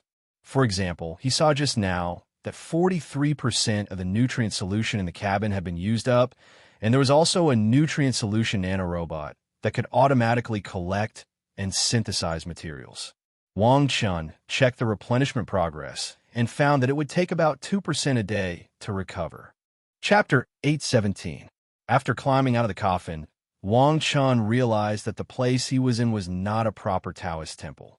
In fact, it was a mortuary, a place where corpses were kept. Usually, the corpses of foreigners and unidentified people would be left in the mortuary and wait for someone to bring them to the grave. Out of the Chinese's belief that the dead should be respected, such mortuary was usually built with donations from rich families in the countryside.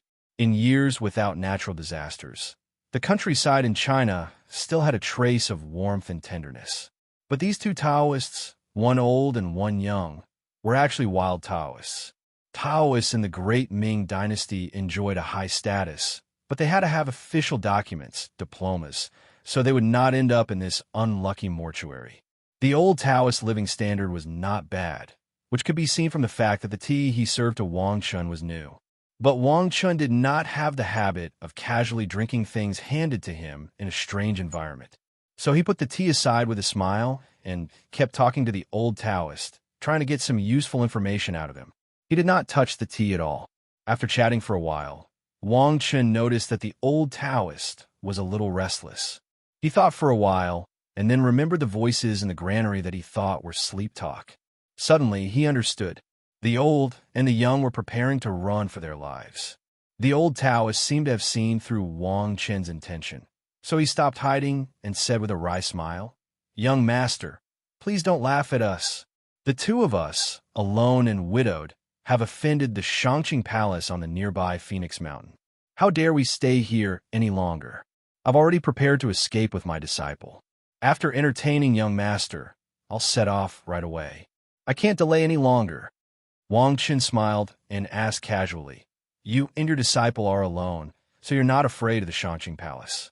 But there's one thing I don't understand, and I hope you can explain it to me." The old Taoist raised his hand and said, "Young master, please ask." Wang Chan went straight to the point. "Taoist priest, you can leave, but the coffin I'm sleeping in can't. Even if you want to bury me, you have to ask for my permission. But if I take away the coffin, I'm sure you won't be willing to do so. The coffin is here. Where can Taoist priest escape to?" Old Taoist Gong forced a smile and apologized. "Please forgive me, young master. This mysterious coffin naturally belongs to young master. When Patriarch Zhou of Mount Mao found the coffin, young master was lying inside.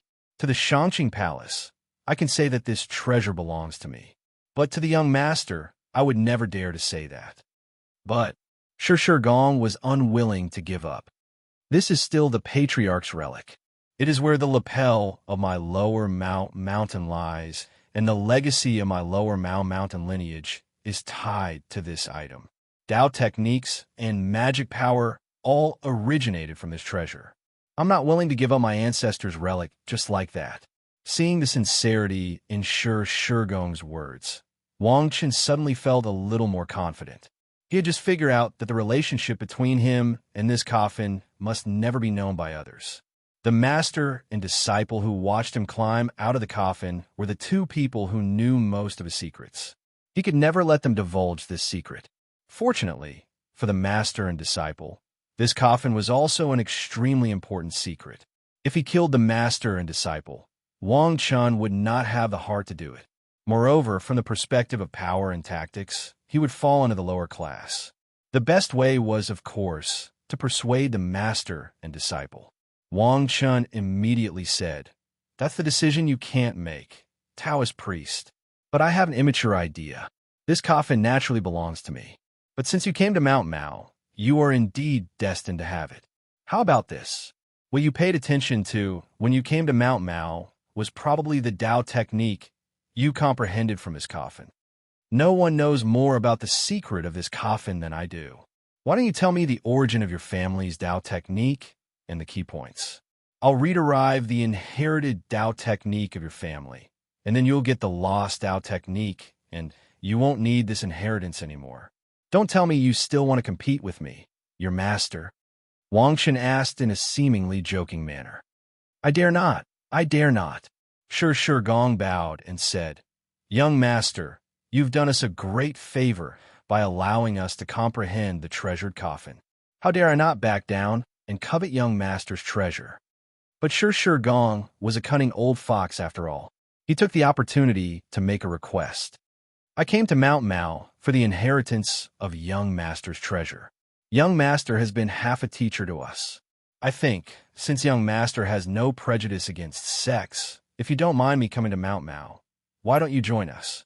We'll worship young master as our ancestral master and be on the same level as ancestral master Jiu. Isn't that great?" Well, Wang Chun didn't expect someone to be so shameless as to take advantage of the situation and attach himself to the ancestral master. But on second thought, this was really the best of both worlds. Wang Chun didn't care about a title anyway. Moreover, if he joined Mount Mao, his seniority would be much higher than that old Taoist, so it was only natural that he could see the Tao techniques of Mount Mao. Wang Chun was really curious about Tao techniques, as if he had a kitten in his stomach. If he became a senior ancestral master, it would be completely in line with his wishes. In this way, he could legitimately subdue these two Taoists who knew his biggest secret, and he could also have a title to explore the world of Tao techniques. Seeing that Wang Chun had no objection, Gong bowed again and said, "If young master is willing to join Mount Mao, the position of sect master will naturally be yours. Although Mount Mao is down and out, we still have many Dharma branches that are spread outside, and we have relations with several unorthodox sects and dozens of heterodox sects in several provinces in the southeast. If young master can revive the 13 corpse sects, 6 ghost sects, and 29 miscellaneous sects of Taoism of Mount Mao, and make the Dharma branches that are scattered outside submit to us, young master can just raise his arm and call for followers to gather. Then, Lower Mao will be re-established as the leader of the 3 southeastern provinces and the first heterodox sect in the Great Ming Dynasty. At that time, the young ancestral master's kindness to me was greater than the sky and the earth. Shi Gong will die for him.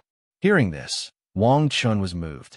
Although the heterodox sects didn't sound so good, Mount Mao was once the first heterodox sect in the Great Ming Dynasty, so its ancestors must have been rich, which would be of great help to him. In fact, Shi Gong really wanted to move Wang Chun with this. So what if they were immortals? Immortals also needed disciples and apprentices to serve them. Didn't immortals need to be worshipped? Wang Chun sat upright and said, "This is the best of both worlds.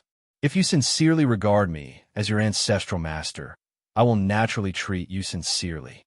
But if you just want to find a cover and use me as a puppet, you should give up on this idea as soon as possible. Of course, I sincerely invite you." Shi Gong pushed Wang Chun's seat and immediately knelt down and kowtowed, saying, "Grand disciple, please Dharma idol of ancestral master to welcome young ancestral master into our Maoshan Dharma branch. Young ancestral master, please regard my ancestral master Jiao as your senior brother." Wang Chun knew that between him and Duke Jiao, who was the senior brother, this was an official dispute of Mount Mao. Although he didn't care, he still had to fight for it. Immediately, he said with a straight face, "Duke Jiao obtained my treasure, comprehended the Tao, and established the Maoshan branch. Technically speaking, he and I are half a master. Now that I'm making friends with him, how can I allow him to take a higher position than me?" Shi Gong kowtowed and said, "Young ancestral master has taught me the Tao, but in the Maoshan branch, the laws and rules are all set by ancestral master Jiao. Jiao is the most virtuous person in the branch. Previously, young ancestral master took ancestral master Jiao as his disciple, just like ancestral master Lu and immortal Zhongli Quan. Now that we invite young ancestral master to join Mount Mao, how can we dare to regard him as ancestral granduncle in front of ancestral master Jiao? Young ancestral master, please regard ancestral master Jiao as your senior brother." Wang Chun didn't care about these things, but he knew that it was extremely difficult for people to place him in front of the real ancestral master. Forcing it would inevitably cause people to go against each other. Why did they have to do this? Therefore, he casually said a few words and agreed to it. After receiving his permission, Shi Gong immediately invited ancestral master Jiao's Dharma image and opened the sect hall. After reporting to the ancestral master, he took a red pen and added Wang Chun's Dharma name after ancestral master Jiao's name in the Maoshan branch book, calling him Immortal Weishin. Disciple Gong pays respect to young ancestral master. Shi Gong and his disciple respectfully kowtowed to Wang Chun. From then on, Wang Weisheng, a citizen of China in the 21st century, a grassroots civil servant with a master's degree who could feed his family, became the young ancestral master of Mount Mao, the first heterodox sect of the Great Ming Dynasty, and took charge of the Maoshan branch. Chapter 8:18. Master, this is the only spell left in our Maoshan branch. Shi Gong held a yellowed old book and respectfully placed it on the table in front of Wang Chun. Wang Chun picked it up and flipped through a few pages. It was a handwritten notebook. The traditional Chinese characters written with a brush were piled up like flies, mixed with simplified cursive script and ciphers. There were no punctuation marks. Even though Wang Chun was from the Chinese department, it was still very difficult for him to read it. It was filled with a large number of pronouns such as lead mercury, dragon and tiger, cinnabar, and a large number of Taoist nouns, which made his scalp tingle and his head hurt. Wang Chun hurriedly closed the secret book and cursed in his mind. Whoever tells me that secret books can be understood by time travelers in the future, I'll be angry with him. Without punctuation marks, modern people, as long as they don't study that subject, I'm afraid they can't even understand the Analects of Confucius. Not to mention this kind of relatively closed cultural circle filled with a large number of pronouns and ciphers of Taoism. Except for those disciples and disciples of the same lineage, how can others understand it? He put down the secret book and smiled at Shi Gong. No need. I can't understand this secret book even if you give it to me. You can just show me. Shi Gong bowed and said, "Yes, your majesty." Shi Gong respectfully led Wang Chun to the Ming Hall of the Memorial Hall, where several old and new coffins were placed. His young disciple followed behind them and busied himself with helping.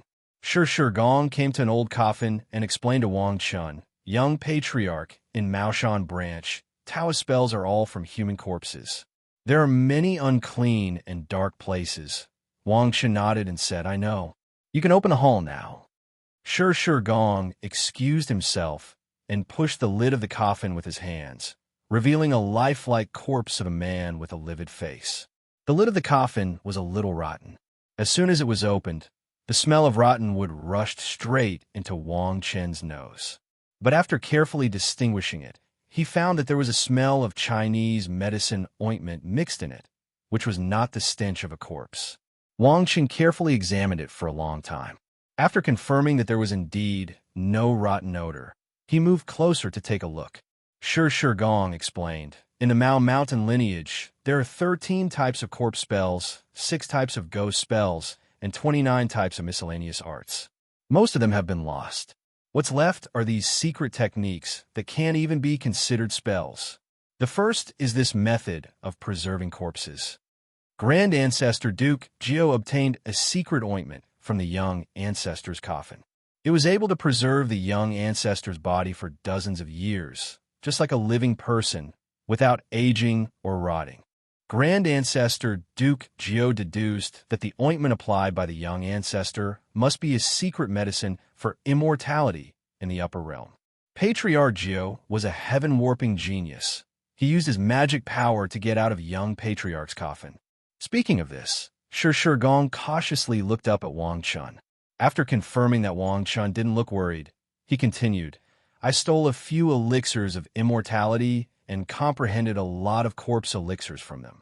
It can preserve the dead and nourish the corpses, so that the corpses won't rot in the hottest days of the year, and the blood of the corpses won't freeze in the coldest of nights. Their faces will be rosy, and their hair and skin will be intact." There's such a function? Wang Chun didn't know how to express what he was thinking. You guys can even develop this function of the nutrient solution.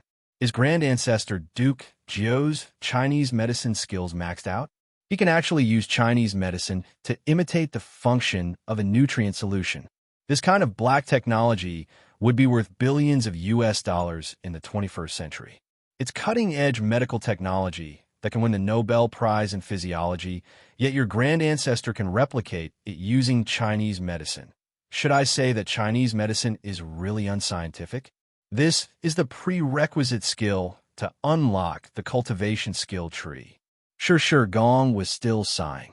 I thought that even if Grand Ancestor Duke Jiao didn't recover 70%, he would at least have grasped 50% of the secrets of the celestial medicine in the iron coffin.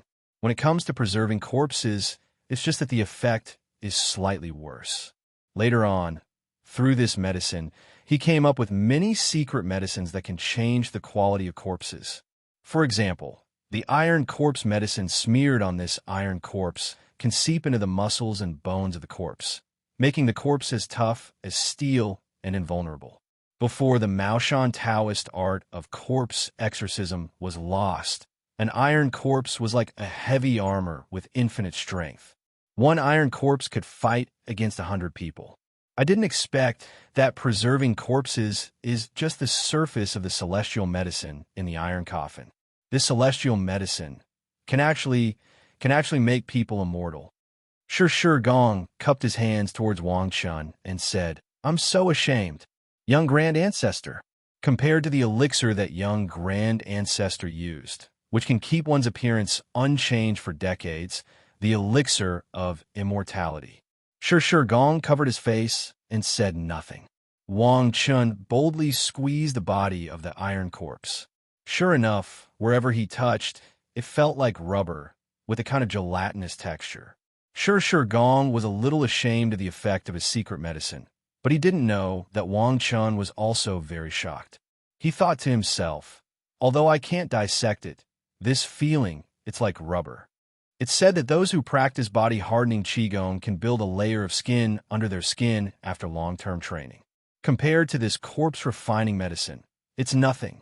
This medicine is almost as good as the rubber fruit. No wonder it's said that it's invulnerable. Based on the quality of cold weapons in ancient times, it might really be hard to cut through the skin of this corpse. And under the skin of this iron corpse, the layer of fat must have been refined into something by these Maoshan Taoist priests. It's probably some non-Newtonian fluid. The stronger and faster the attack, the harder it is. Sure Gong told Wang Chun that the loss of the secret medicine of Maoshan was also very serious. Among the 5 kinds of corpses, only the secret medicine of the iron corpse was left. And the most important secret method of controlling corpses was lost. Even if there were a few bronze armor corpses left behind, they couldn't be used.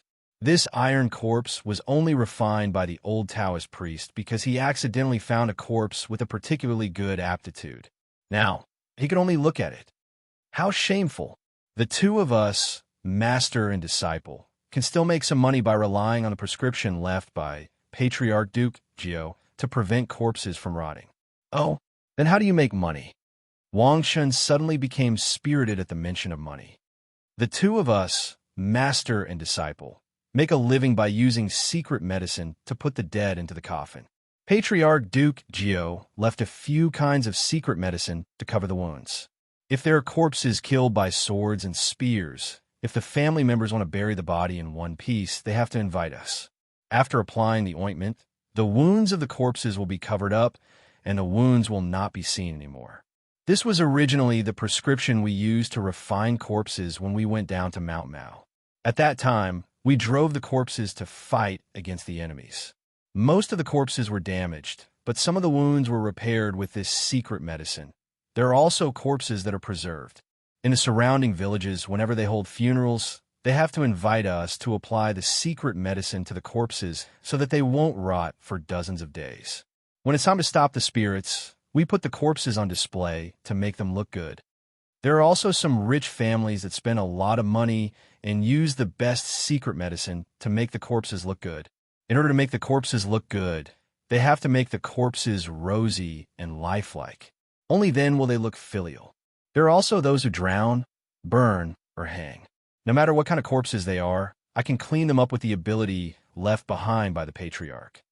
Since ancient times, weddings and funerals have always cost a lot of money. The people of China are diligent and thrifty. They are only willing to spend money on these 2 major events. Although your business doesn't sound good, I'm afraid it's not cheap to collect money. Wang Chun sighed. Although the things the master and disciple did were despicable, they were probably rich. The reason why they looked so poor was probably because they wanted to keep a low profile. After all, it was not the right way to make a fortune through funerals.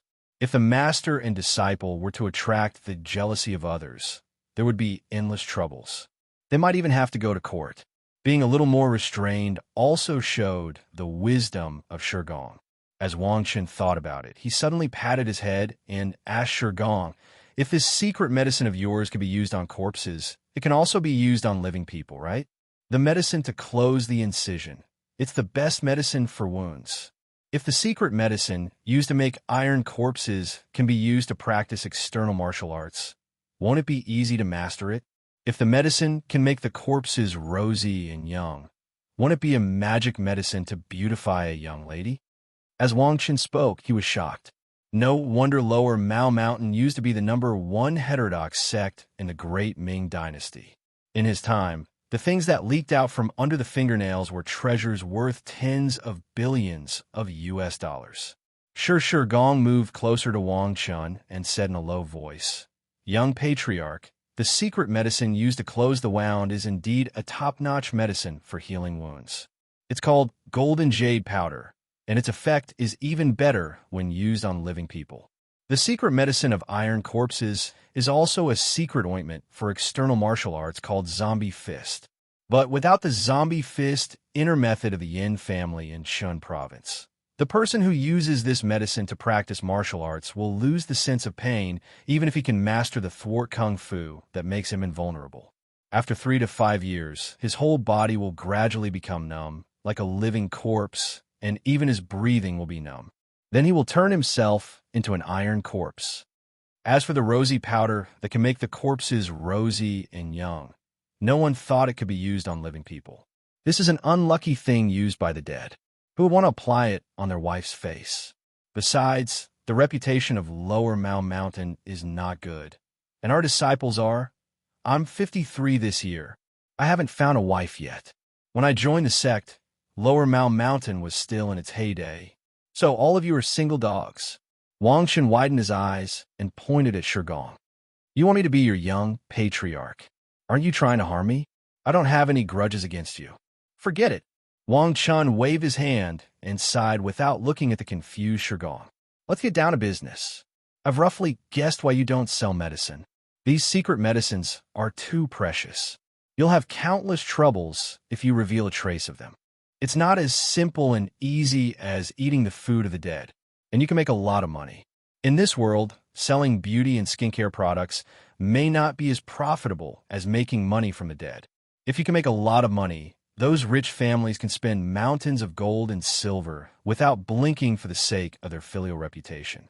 Women's money is easier to make than men's, and children's money is easier than women's. But the money of the dead is the easiest to make. Chapter 819.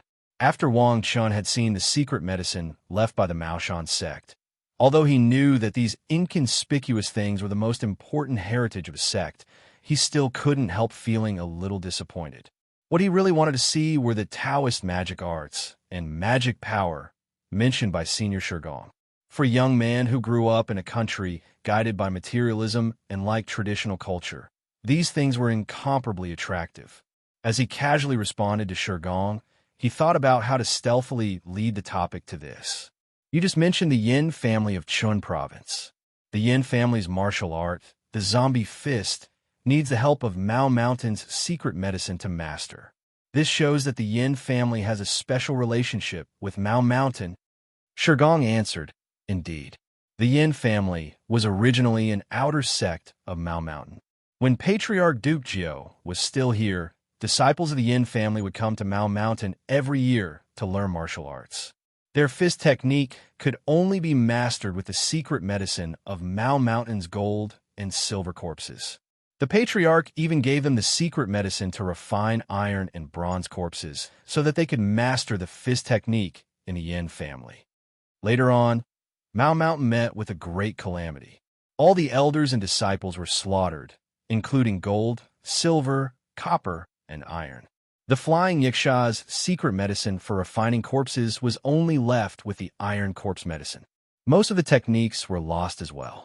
More than half of the Yin family's disciples who joined Mao Mountain died. Only then did they slowly lose contact with us. Let's not talk about the Yin family. Even the one family of Min Nan and not us from Mao Mountain. Among the 4 heretical clans, Tang, Lei, Wen, and Yin, 2 of them belonged to the forces of Lower Mao Mountain. When Lower Mao Mountain was at its peak, the shamans of Min Nan, the Quan Nan Fist sect and geomasters of Guangdong, the witchcraft practitioners of Guangxi, and even the navy and corpse drivers of Xiangxi, the people of all walks of life in Xiangxi, Min Nan, Guangxi, Yunnan, and Guizhou dared not accept Duke Jiao summons. They called themselves Mao Mountain Taoist priests, San Mao True Lord, and Grandmaster Jiao's disciples. It's only now that I've left Mao Mountain. At that time, the heretical forces united in Mao Mountain's outer sect scattered. Young Patriarch, although the 3 of us are the only ones left of Mao Shan's direct lineage, Mao Shan's disciples are still spread across Yunnan, Guizhou, Guangxi, Shaanxi, and Minnan. All we have to do is wait for the ancestral master to restore the Mao Shan Taoism. With a wave of his arm, the disciples will immediately gather and rebuild the Mao Shan Taoism. It had never occurred to Wang Chun that this Mao Mountain Taoist priest, who only appeared in old Hong Kong movies and ghost stories, could be so powerful. If what Shigong said was true, this sect must have many secrets. Among them, the most mysterious one should be the founder of Maoshan Taoism, Duke Jiao. All the Taoist magic of Maoshan Taoism seemed to originate from the Zhunsong that Wang Chun wrote in. Duke Jiao was a peerless genius who must have discovered many secrets from the Zhunsong. Wang Chun had a vague feeling that there seemed to be an inextricable connection between him and the Maoshan Taoism. He pondered for a moment and asked, since the Mao Mountain branch was once so glorious, how did it end up with only the two of you left in the main branch? Shigong couldn't help but burst into tears at the thought of that scene. He knelt down and said, "Young Patriarch, there's a blood feud between us and the Maoshan Taoism that caused us to end up like this." Patriarch Jiao was just a Taoist priest in the Shangqing Palace of Maoshan. He obtained the coffin of the young patriarch and became a perfected being. He dominated the southeast and founded the sect. The Shangqing Palace looked down on the patriarch, but they couldn't find anyone who could be compared to him. At that time, the Taoist magic appeared, and the dragon and snake continent rose. It was an era of great competition. Many ancient magic treasures appeared one after another, most of which were obtained by the Chuanjian sect. In the Zhengyi sect, only Dragon and Tiger Mountain obtained an ancient magic treasure. Another person, Patriarch Jiao, also obtained the coffin of a young patriarch. Just because Patriarch Jiao was not a Taoist priest, the people of the Shangqing Palace dared to call him a junior. How could Patriarch Jiao, perfected being immeasurable, endure such humiliation? At that time, in a battle, 7 Taoists from the Maoshan sect followed the patriarch and broke into the mountain. They defeated 76 Taoist priests from the Shangqing Palace and made them feel ashamed. They had no choice but to agree to Patriarch Jiao's founding of the sect and rule the southeast and the heretical sects of the world. Patriarch Jiao remembered the virtue of the Shangqing Palace and honored them as the Maoshan sect. He was willing to renounce the sect he founded as the Maoshan sect. What kind of benevolence was that? Dragon and Tiger Mountain, Maoshan, and Mount Gazao were the 3 talisman mountains of the Zhengyi sect. Just because of the conflict between the patriarch and the Shangqing Palace, he denounced the Maoshan sect as heretical and could not stand side by side with them. The Qingyang Palace of Sichuan and Dragon and Tiger Mountain of Jiangxi both had perfected beings. Even the people of Mount Gazao, without a perfected being, dared to look down on us. The patriarch gave the temples in the southeast provinces to the Shangqing Palace. He used the heretical sects of several provinces and the heretical sects of the world as the foundation of the sect. He established the Maoshan sect as the first heretical sect.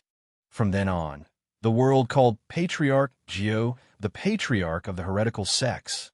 The Maoshan sect is the ancestral court of the heretical sects.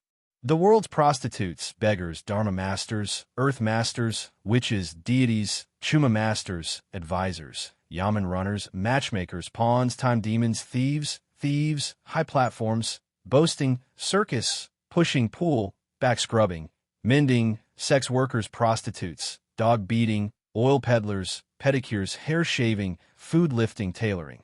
All those who have magical power and Taoist magic are under the command of the Maoshan sect. The Maoshan sect is in charge of the laws of the lower 9 classes of cultivators in the world. Anyone who dares to do evil will be struck down by the Maoshan sect. Today, the imperial court respects the Chuanjian sect as the orthodox sect. Nanjing's Chaotian Palace, Beijing's Baiyun Temple, Wudong Mountains' Zhenwu Temple, Zhongnan Mountains' Chongyang Palace, Chunyang Wanshou Palace, as well as the Yushin sect, Nanhua sect, Suishan sect, Dragon's Gate sect, Luan Mountain sect, Huashan sect, Qingjing sect, and the other 7 true sects all have perfected beings to suppress their sections. Today, the land of the north has Chuanjian sect as the orthodox sect. The 3 mountains of Righteous One are holed up in their own province. They don't have the guts to fight with them. As such, when the Chuanjian sect moved south, only Patriarch Jiao could stop them. He fought with the Chuanjian sect 3 times and firmly stopped them from entering Nanjing. However, 19 years ago, during the fourth fight, Patriarch Zhou's internal injuries relapsed, and he unfortunately passed away. Shigong sobbed. At this time of crisis, when the righteous sects should have rejected the Chuanjin sect, the Shangqing Palace plotted against me. They lured the Chuanjin sect's perfected ones into the ancestral court of the Maoshan sect. Senior brothers and uncle masters fought back with all their might. The fire burned for 3 days, and the southeast wept blood. Later, when the Maoshan sect's outer sect, the 3 great witches of Miaojiang, the great shaman of the northeast, the corpse king of Xiangxi, the 2 heretical perfected ones of southern Min, and the 2 geomasters of Guang arrived, the Maoshan sect was already in ruins. Only I, the youngest disciple who had just entered the Tao, was escorted to the secret tunnel by my senior brothers to preserve the Maoshan sect's orthodoxy. At that time, there were 19 disciples who entered the tunnel together. The fire set by those bastards lasted for 3 days and 3 nights, and 18 of us suffocated to death. I was the only one who survived the pile of corpses. After the patriarch passed away, the elders of the Maoshan sect had already anticipated this terrible situation. They secretly sent the patriarch's treasures down the mountain and hid them in this memorial hall. Later, I received the elder's will and secretly returned here. I accepted this useless disciple and lived in seclusion for 18 years. Chapter 820. After listening to Shigong Zhou's bloody accusations, Wang Qin didn't feel much sympathy. Instead, he was thinking about the huge amount of information in these words. There were 3 key words: divine Taoism, ancient magic weapon, and Xuanjin one. Divine Taoism meant that the revival of magic and power seemed to have happened not long ago. According to Shigong Zhou, it should have happened in the last few decades. Grandmaster Duke Zhou died of internal injuries 19 years ago. According to the time he got the treasure, practiced, and founded the sect, it should have happened in about 30 years. That is to say, the divine Taoism happened during the reign of Emperor Jiajing. Emperor Jiajing was also known as the Taoist Emperor. If the ancient magic weapon was born during his reign, it wouldn't be surprising if Taoism got most of it. According to Shigong Zhou, it seems that when the divine Taoism appeared, Buddhism didn't have much influence. Wang Chun was a little suspicious. Shamans who danced as gods had power, but other religions were so calm. It didn't make sense. He had to ask about the details slowly. Shigong Zhou, Wang Chun asked, I've heard you mention Jinren many times. What is the realm of Jinren? Shigong Zhou said, Young Grandmaster, the gold pill of the Chuanjin sect is self-sufficient, and the Taoist foundation of the Zhengyi sect is self-sufficient. Once you become a Jinren, your natal magic power will condense into a Taoist foundation in your body. From then on, your magic power will be endless, and you will be self-sufficient. You will never have to worry about your magic power collapsing. Then what is magic power? Wang Chun was confused. Shigong Zhou thought for a while and said with a frown, Young Grandmaster, when the disaster happened at the foot of Mount Mao, I just received the talisman. I only had a little magic power in my body from my master. After my master taught me some qi cultivation method, he went out to fight against the enemy. After the fire, all the senior brothers who had magic power in our sect were killed. They lost the inheritance of magic power. So you ask me, I really don't know. Receive the talisman? Wang Chun frowned and said, Your magic power was given by someone? You didn't cultivate your own qi? Practicing qi? Shigong was a little surprised. If practicing qi can cultivate mana, why do all the cultivators in the world have to be mortal bodies before the birth of the magic treasures, pretending to be mysterious and deceiving? It's not about the revival of spiritual qi. Forget it. Wang Chun said helplessly, Your Taoist law manifestation doesn't follow the rules. Shigong explained, In this world, as long as there is a Tao of Chuanjin, they will need to rely on the Taoist masters to bestow their mana. The Chuanjin is known as the enlightened light, while the righteous one is known as the receiving scripture. Only those who have enlightened light and receiving scripture can be considered Taoist masters. Otherwise, even if they're Taoist masters, they're just fake Taoist masters. The imperial court recognizes them, but we cultivators don't. The enlightening talisman can't be used easily. Even those with powerful magic power, as long as they haven't become Jinren, will suffer a great loss of vitality when they enlighten their disciples. They won't be able to recover even after 3 to 5 years. Only those Jinren who are self-sufficient, have perfect magic power, and have achieved the Taoist root can easily enlighten their disciples. Therefore, if there is no Jinren, the inheritance of the sect will be cut off. They can only rely on the Taoists to enlighten their disciples with their hard-earned magic power. How can they increase their magic power? Unless. Wang Qin frowned and asked, unless what? Shi Gong struggled for a while, and then said with his teeth clenched, unless there's an ancient magic treasure passed down in the sect, like the coffin in which young Grandmaster lives, a magical magic treasure. Young Grandmaster, the world's Taoist law has been extinct for a long time. For hundreds of years, there hasn't been a Jinren or a Taoist with magic power. How can there be a world of great competition for the Taoist law manifestation? I once heard from Grandmaster Duke Jiu that all the magic power in the world originates from ancient magic treasures. When a magic power first appeared, it was absorbed by the Jinren from ancient magic treasures. Having an ancient magic treasure is equivalent to having a Jinren, and it has endless magical uses. This is also the reason why Lower Mao Mountain has not been removed. Ancient magic treasure. Wang Chun was stunned. He looked back at his vitality chamber. He didn't see it go anywhere in the ancient times. And no matter how he looked at it, it didn't look like something that could absorb magic power. Could it be that there was some dark technology in this vitality chamber that he hadn't discovered, or that it could only be used after refining? Then why don't you use this ancient magic treasure to become a Jinren? Didn't Lower Mao Mountain leave a method to absorb magic power from magic treasures? Wang Chun asked curiously. Shi Gong's face instantly turned red. He said with difficulty, I'm useless. I've let down the grandmasters and the elders. He banged his forehead and said painfully, not everyone knows the method to absorb magic power from ancient magic treasures, but it is widely known. How could I not know? But Shi Gong gritted his teeth and said, this technique requires a Taoist to refine a magic treasure, and he will receive the feedback of magic power. I've been cultivating for 19 years, but I haven't even touched the threshold of the Taoist realm. I'm ashamed to face the patriarch in the underworld. Shi Gong wept bitterly. It really needs to be refined.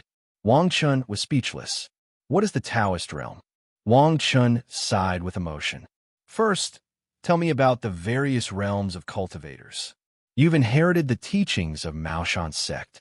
It's not like you can't even become a Taoist after 19 years, right? Shi Gong explained. A Taoist is only below a Jinren. Taoists have a true spirit, which opens up their wisdom, their ability to use their mana to the finest detail, surpassing those below the Taoist level by countless times.